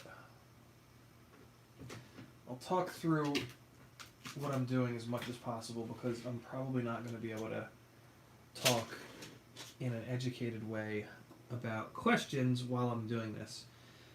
So making sure that with these little sharp bastard tweezers that I grab the wire towards the tip just so that the tips don't run into the carbon. That way I can push the wire into the pad. All of your control is coming from your left hand. Your right hand is just applying heat. It's not pushing the wire down. You need to be able to control the wire with your left hand so that you can push it and hold it onto the pad so that when you lift the soldering iron tip up, the motor wire doesn't want to lift up with it. You got to have all that control in your left hand. Left hand is control, right hand is adding heat. That's all you're doing with this, is just adding heat. And see, so it's not, there's no flux left, but it's at least still wet, so I'm going to cheat it. And I'm just going to leave it on this pad for a little bit longer to transfer the heat. And there it goes. It just melted, and now I'm going to pull towards the end of the wire. And there's not quite enough solder on there, so let me get a little bit more. Smoke means it's flux burning off. That's a good thing. That means it's going to transfer heat faster. You saw how quickly it just transferred that heat. And then I'm going to pull out. And by pulling out, so if you pull up, it'll give you that little Hershey kiss on top sometimes, and then you got to cut it off, or I mean, you can technically leave it, but it's not great to leave it. It can catch on things, and just having a sharp edge is never great. What I also did notice is when I did that, the blob got a little big, and it touched the MOSFET. So I'm going to take a quick look and make sure that it didn't bridge the MOSFET, which it did not. So we're good. It left a tiny little piece of solder, which we'll see if we can. Yeah, we got it. So let's see where that went. So we basically just knocked a little solder ball off somewhere. It was really, really small, so we're fine. I don't see where it went. That should be enough. Should be good. If not, it'll blow up. Not the end of the world there either. You can do this by hand, but if you mess up, this wire is going to start to get hot. But just to prove it to you, using your fingers is kind of nice. I like to sometimes do it on the outside one because that's sort of the easiest. And it just gives you a little bit more feel. You just got to be careful because when it gets hot, you see, and that's the other problem. So now it's starting to get hot, and I don't have the control over it. This is a good example of why you don't want to do this by hand. It's harder to get control over it. It's just so much easier with the tweezers to really keep control of the wire. Again, as long as you grab them with the tip. Grab the wire up here on the tip. Don't grab it back here, because then the tips of your tweezers are going to hit the carbon, and you're not going to be able to push the wire down onto the pad. So there we go. I'm going to leave them coming out because I want to create this loop. And here's what I'm talking about.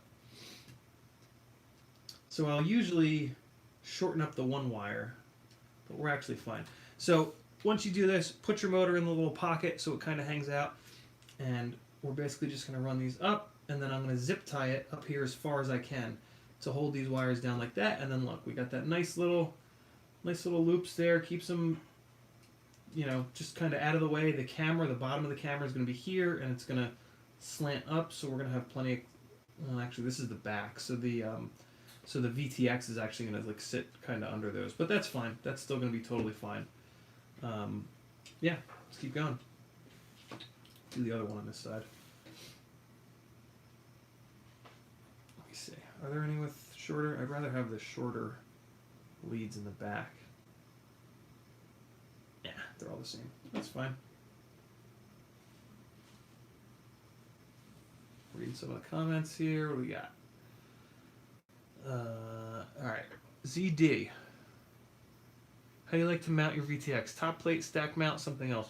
I hate the top plate VTX mounting. I hate that.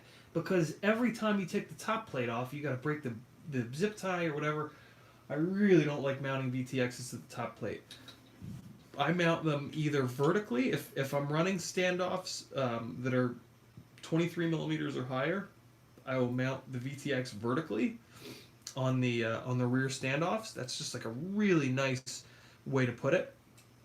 If I want to run 20 mil standoffs like this one, that's not enough clearance for it, so I'll put it down here below these motor wires on the bottom plate. So this one's actually going to sit the other way, so it's going to sit like this, and I'm going to put it right down here on the bottom plate. I'm going to push it up into these guys. So it's going to run just like that. So it'll be flat on the bottom plate, and then I'm going to actually zip the RxSR right on top of it. So we'll have our whole audio, video, telemetry control package set right there.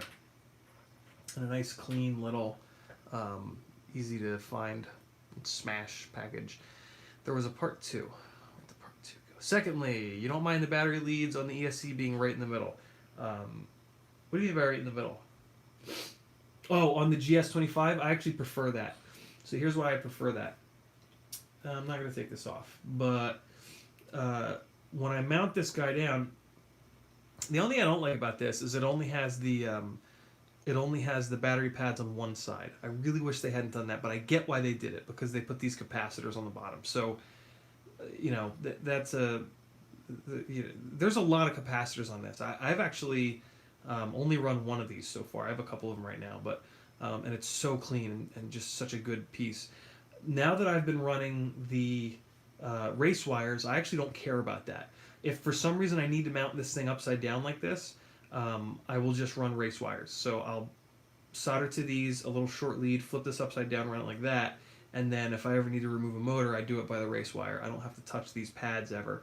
The reason why I like these in the middle, though, is because, believe it or not, it provides strain relief. Having them on the outside, if these get pulled really hard like this, it can break this whole goddamn PCB, or it can just rip the pads clean off. Whereas in the middle, you're going to have your flight controller sitting up on it, right? So if it pulls really hard, it's actually pulling on the flight controller too, and it's going to just sort of change the direction of travel on the force here, so that it's basically only ever going to pull in this direction, right? It's never going to be able to pull straight up because the flight controller is going to be there. So that's going to help these pads not come off. If you solder, if these battery pads are on the outside and you have two wires coming straight up, it'll rip those pads right off. So I really like the way that they're in the middle like that. I also like that because it allows me to run the it kind of forces me in a way to run the battery lead out the side. I used to build and I kept running these 90 degrees so the battery lead was here, and then the battery lead would cross over the video wires and it would just be a big pain in the ass. Whereas with this guy, if I run this thing upside down, and the reason why that's important is the battery leads are very dirty and they're very noisy. So if I run this with these down, all that noise and garbage is as far away as I can get it from the video wire, which I'm going to be running in between the ESC and the flight controller. So this tends to have cleaner video with this guy. If you have to run it upwards like this for whatever reason, you would just want to get your video wire over here and just keep it away from those guys. Even that little amount of distance makes a huge difference. Or you could choose at that point to run it under the ESC. Run it between the ESC and the base plate. Just keep your video wires all down there, and that'll be nice and clean. Are you done with your tall boy? What'd you put in there? Nothing. That's just. Oh, it's the liquid. Okay. What did I put in here? Kristen's almost done. She's beating me. You know what I feel like when because I'm With a drinking out of shovel. the can. She's drinking out of a can. I feel like I'm in the episode of It's Always Sunny when they're doing the Wade Boggs like on the plane. I know, right? Like, Yeah, that's what I feel like. the I'm, Boggs episode. that's what I feel like I'm doing. We're all It's Always Sunny Philadelphia fans. I expect to see at least 5 people, or else I'm just gonna shut this fucker down. So if there's only 4 people that actually say they're fans, if you want me to keep streaming, you're gonna have to say yes. I'm a fan too. Or else, it'll just be a black screen. So you guys better hurry. Let's see what the delay is like. Low tones mounted a VTX vertically, and the antenna got sheared off in a crash by the battery. The solution is slack on when you do that shit, and I'll show it when I do this one. You gotta have slack and all that stuff, so that if something hits it or something grabs it, like the little CP antennas. Do I really not have one? They're all on quads. Whatever. The little circular polarized antennas with that ball in the back. That ball will get hung up in like branches and shit and get pulled on really hard. So you got to make sure you have slack on all that stuff. Zip tie it, make some slack in it, and then zip it really hard to the standoff. Maybe put a little bit of welder's glue on it. Just make absolutely sure that just like when that happens to you the first time, right? That's your lesson, and then you take it back and you look at it and you go, all right, why did this happen? Okay, it's because I didn't have slack here. So then you just change it. You do something a little bit different. Use shrink wrap it, like shrink wrap it to the standoff and then zip tie it. Just do different stuff, and eventually you'll get to this place where your specific frame that you're running and your antenna mounting setup is like perfect and it never gets ripped up. I have to turn the ceiling fan on here because it is like 7,000 degrees now. There's another fan somewhere. I gotta turn this other fan on too. Holy crap, it got hot in here. I almost just took my shirt off in the middle of the stream. Well, that kind of is okay. You're not on the stream. No, they'd see my fat belly, I think. Nobody wants that. You don't have a fat belly. I have a belly that looks like... I have a body that looks like Drew's, and whenever Drew's naked on the stream, I'm like, oh man, I wish I had confidence like that guy. All the time, he's always popping that shirt off, man. Pop it off. Just go ahead and pop it off, Kristen. Pop your shirt off. She said no. I tried, guys. I was there for you. I'm, of course, quoting It's Always Sunny right now with the pop it off references. Okay. Yeah, that's true, Houseblog. Exactly right. You eventually will, the frame will go out of stock, and then you can start all over again. But it's always easier the second time. Let's go and do motor number 2. Hope you guys can still hear over the gale force winds that I've created in here. So here's another tip, right? This wire is angled upwards. I'm going to now grab it like this, and then I'm going to have to rotate over because I want to be able to angle it. I want to be able to point it down onto the pad. Don't do that. Do it like preemptively, like put your tweezers down like that, and then come up like this so that you can hold it, and you got a good. It's called bringing the work to you is what my dad used to call it. Don't move yourself around the work. Move the work to make it easier to manage and maneuver and work on. And that I've found is one of the things that prevents me from getting incredibly frustrated when working on micros, which is a real problem.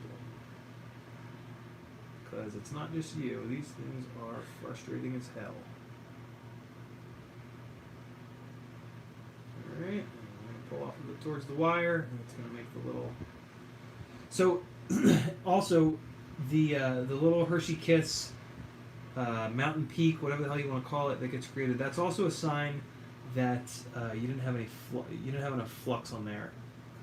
If you do this quick and you keep flux on both joints, and basically if there's smoke coming off of it when you're doing it, that's the easiest way to think about it, it will want to flow back down. But when you're half-assing it like I am and you're in a hurry, that's when the solder will just want to come with the tip of the iron. So that's why I pull off of the pad in the direction of the wire so that it makes that little point towards the wire, and Christ, it might actually even protect it a little tiny bit. The cat's here to see me? Yeah. I've heard. Alright, there's a kitten. We might break for kitten time here in a second, guys. What do you think about that? He walked away. Oh, nope, he walked away. Alright, he said, fuck the stream. I mean, we can chase him down. I'm streaming for my cell phone. We can chase him down and give him beatings. And there we have it. One more murder on. Good idea to have some floods. Yep, very true. Tater is dead on the money there. But I'm a lazy bastard, and this is just going to come right back apart at some... Although, no, this is Jamie's. So this one won't come back apart. But, yeah, it's just... pulling the little solder onto the wire, I actually also find kind of protects the just gives it a little bit more support here at the pad, so that if it gets pulled sideways, there's just another thing kind of holding on. I have not had any problems. So on a, you know what, it happens on like a rebuild like this. When I'm building fresh the first time, these will look perfect. But then when I'm doing a rebuild, I don't want to take all... I'm too lazy to take all the solder off and then put all fresh solder with fresh flux on. And like I said, it hasn't bitten me in the ass yet. Yeah, it's not ideal. But with how often that we're wrecking these things, for me, I just get this done. I don't particularly like working on these things, so I'm just going to get it done. The second that this fails me, the second that I have one of these solder joints fail, there's the kitten, I will start doing it the right way. But that hasn't happened yet, so I'll keep doing it the lazy asshole way. There he is. There is the boy who lived. Who looks like a bad Photoshop right now. Anybody that saw my Instagram will get that. Anybody that follows me on Instagram and saw the story, they will get that. What's up, dude? What's going on? Just woke up from a 5-hour long nap. Kristen informs me he just woke up from a 5-hour-long nap. My man. I think that's pointed in a half-decent direction to see the molestation. There he is. This guy. So here's where the feeding tube was on his neck. They shaved the side of his neck, so now he looks like a bad Photoshop when you look at him from the front. But he's healing up really good. He's a good little dude. What battery for this build? 450 mAh 4S all day. It's nice with the side of his neck being shaved and this itchy ass scar, scab, whatever. All I have to do, it's just like a melting button. Just scratch the scar and he just melts. He's usually not quite this malleable. Good boy. Good dude. This is what you get for interrupting my stream. Oh, here he goes. He's gonna get me. Oh, unacceptable. Daddy's touching my belly. Not allowed. Good boy. He didn't hate it too much. He's still hanging. Ready? Ready? Ready? Alright, see you in an hour. Oy. Let's get back to it. More important things. What happened to him, the house blog said. This little guy was 12 pounds, all was well. And then all of a sudden he was like 8 pounds. He lost 50% of his body weight. I guess it wasn't 50%, but whatever. Way too much body weight to be losing in a very short period of time. The vet did a couple things, and then they did a ultrasound. Basically, we did the cheap things first, and then when that couldn't figure anything out, we did an ultrasound for him, and they thought that they saw a string, and they thought he ate like a piece of string. What happens if they eat a string and it gets hung up in their stomach, and then it gets hung up in their lower intestine? Our intestines are always like like trying to push shit along. So if there's a string in there, it'll pull the string, and then it'll bounce back, and it'll pull the string, and it'll literally saw through the side of their stomach or intestine. So that's what they thought was going on from the ultrasound, and so they took him into surgery. very expensive, very, very, very, very expensive. And they didn't find any string, but they did find his little pancreas. Oops. His little pancreas was just like totally effed up. So they did some biopsies. Biopsies came back, and he has pancreatitis and some genetic thing that just makes their pancreases like not work well. So yeah, we've now got him on special food, special powder that we have to add to his food, and he's doing a lot better. Stuff with the pancreas is not great, as it is in humans, but we are appreciating every day that we have with him, and he just keeps getting better, so it's a good sign. I mean, he could be fine for a long time, or he could not. There's no real way to know. We're just going to do what we can, and love him as much as we can, and whatever happens, happens. So that is our cat, Harry Potter, in a nutshell. The last month and a half of his life. Thought you were doing a build video, not a playing with your cat video. This has just been you BSing for 2 hours. Yep, that's pretty much it, MB. If you're not into that, then this is probably not the live stream for you. Sorry, man. This is me. This is how I do things around here. So let's keep going. Give me some more questions, boys and girls. That's the main thing that I'm doing, is just kind of being here for those questions, for that build advice. I got a lot of it up over on the Patreon, but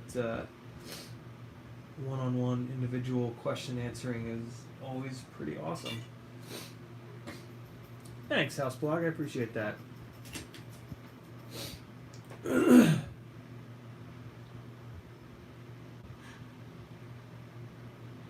Yeah, license to drive. The zip ties can be a pain in the ass. The mistake I made with them for a while is I was cinching them down too tight, so they were like about to break just from me cinching them down too tight. Try to just ease off a little bit, and you'll probably get a little bit more life out of them, but they're still going to break. Supposedly there are good and bad zip ties. I keep meaning to look it up. It's probably like a fucking YouTube video just testing zip ties. I'll do that someday. Someday I'll remember to do that. Or just go on Amazon and look at the reviews. Although, fuck me, the reviews are bad on Amazon lately. Fake ass reviews.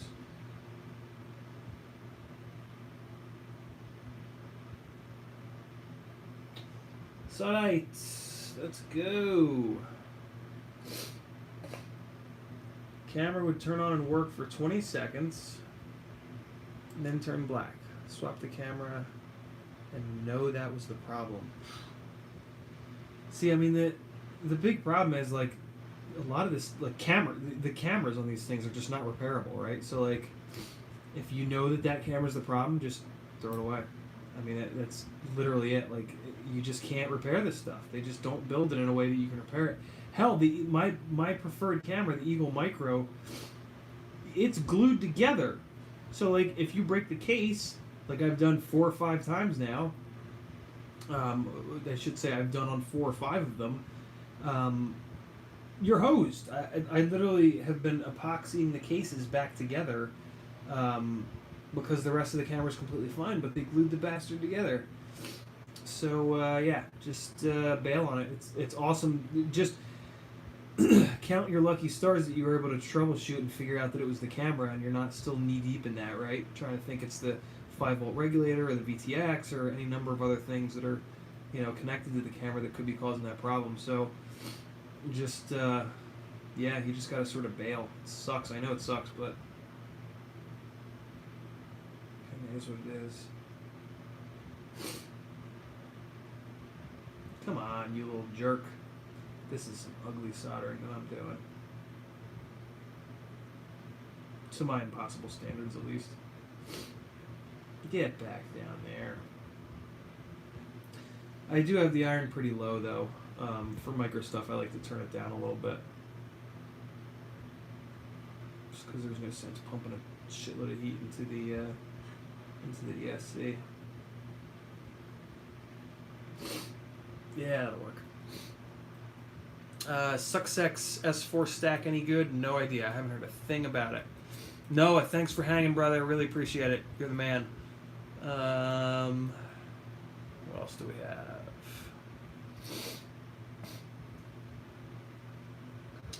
Cool. Yeah, zip ties in the cold are brutal. Brutal. Alright, let's keep going. Let's charge on. Oh god, it's 12:01. Alright, well, we're gonna put this motor on. We're gonna plug in, we're gonna check the wiring on the ESC to flight controller. Maybe do like one or two more things, and then I'm gonna roll myself, guys. I have to work tomorrow. So one of the things there's a hurricane coming towards Charleston. Well, coming towards Florida, but it's also gonna hit Charleston. And but I work remote for that company in Charleston, so I have to work tomorrow, whether or not they're being blown away into oblivion. So I got that going for me, which is nice. Bloop. It just occurred to me, you guys probably can't see at all what I'm doing. I'm trying a different camera angle here. I'm starting to think I might want to put it over my right shoulder instead of over my left. So maybe I'll do that next time. Just trying different things.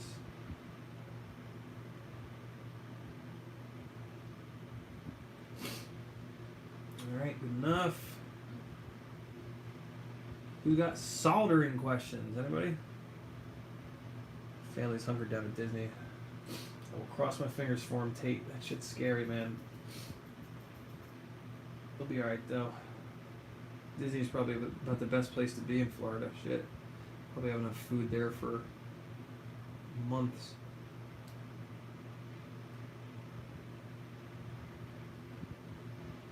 Alright. Good to go.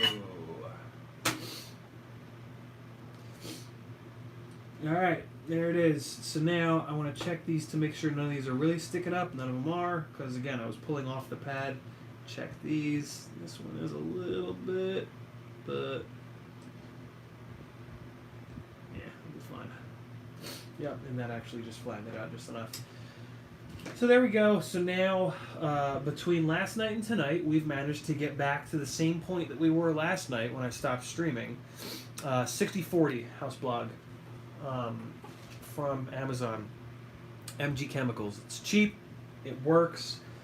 This is the 0.025 inch diameter. I like the solder to be a little bit thinner, and then 23 gauge, 2.2% flux, and it's a rosin core. MG Chemicals solder 6040, 0.025 diameter.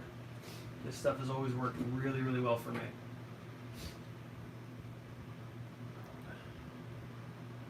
You're welcome, Mongo. Thanks for the kind words, man. Oh, cool. Okay. Thank you. Thank you for that Facebook message. I definitely want to check them out. Check them out. As long as it's the whole... I would like it to be the whole mat. That would be awesome. Oh, God, Sean Hales. Yeah. The turtles are notorious for just shutting off for no goddamn reason. Yeah, that it sucks. It could be the memory card. Try running a faster memory card, like one that's got a U1 rating. That might help. But yeah, the turtles. Nice, Mongo. Thank you. The turtles for sure just shut off. The other thing you want to make sure of with the turtles, they will not take 4S. If you're running it on 4S, that could be the problem. You've got to give it 5 volt. You've got to run a voltage regulator. In one of the turtles that I got, there was a hand printed note that said, "Please do not run this turtle on 4S, it can only take 3S. And when I started running a 5-volt back on them, instead of feeding them 4S voltage, they stopped burning out and shutting off. So that could be your problem too. So I think all I can really help with is if it's the memory card or that, because those are the only differences. Yeah, the 6737, I think it also cools slower, which gives you more time to kind of get the wire centered on the pad. I actually don't like that. I want it to cool faster because by the time my iron comes down, it's on the right spot, and then when it's melting through, I just get it into the perfect spot, and then I just want it to cool as quick as possible because I want to move on to the next one.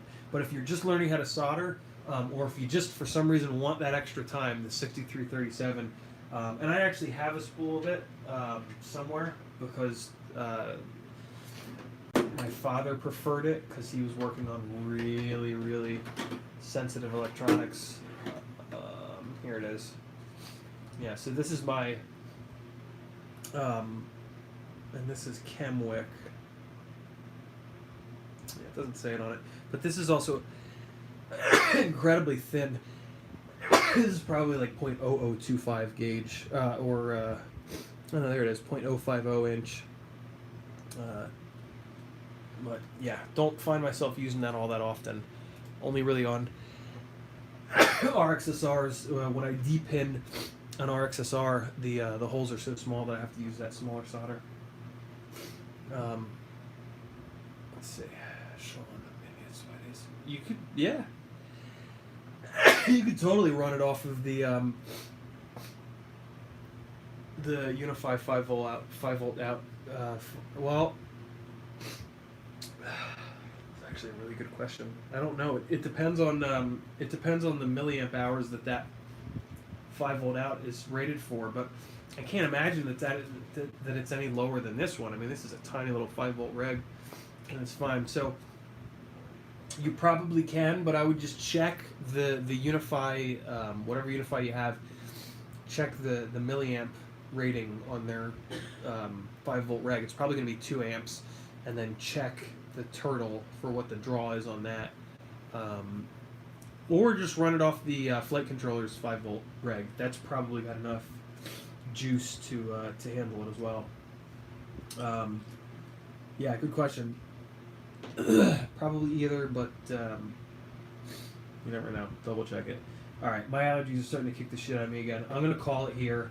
In 4 hours of streaming between last night and tonight, we've managed to get absolutely nothing done. So, bravo for us. I apologize to you guys, but you all seem to be having a good time. We're talking, answering questions, hanging out. If you have any specific build questions, hit me with them. I did just see a question. What was it? ZDK, what temp is your iron at? So, I run it anywhere between, so that's Celsius, so that would be anywhere between 700 and 800. I'll drop down to 700 when I'm doing smaller stuff. I'll jump up to 800 when I'm doing bigger stuff. Or I'll just max it out when I have to do a big-ass set of, like, 16 gauge battery leads to a big 30 by 30 ESC.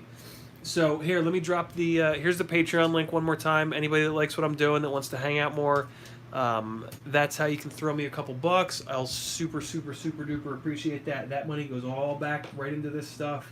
More motors to test, more props to try, more everything. Hobbywing 5 volt. But it's on 4S 850. Sean, so you're telling me that it's already running off the 5 volt. Oh, you know what? You cooked that. Fuck Hobbywing, man. Hobbywing, I've had such a problem with their stuff. I've had nothing but issues with their 30 by 30 stuff and now their 20 by 20 stuff. Get it off that 5 volt regulator. I bet you that's what's failed. I bet you that that Hobbywing 5 volt regulator is on its way out.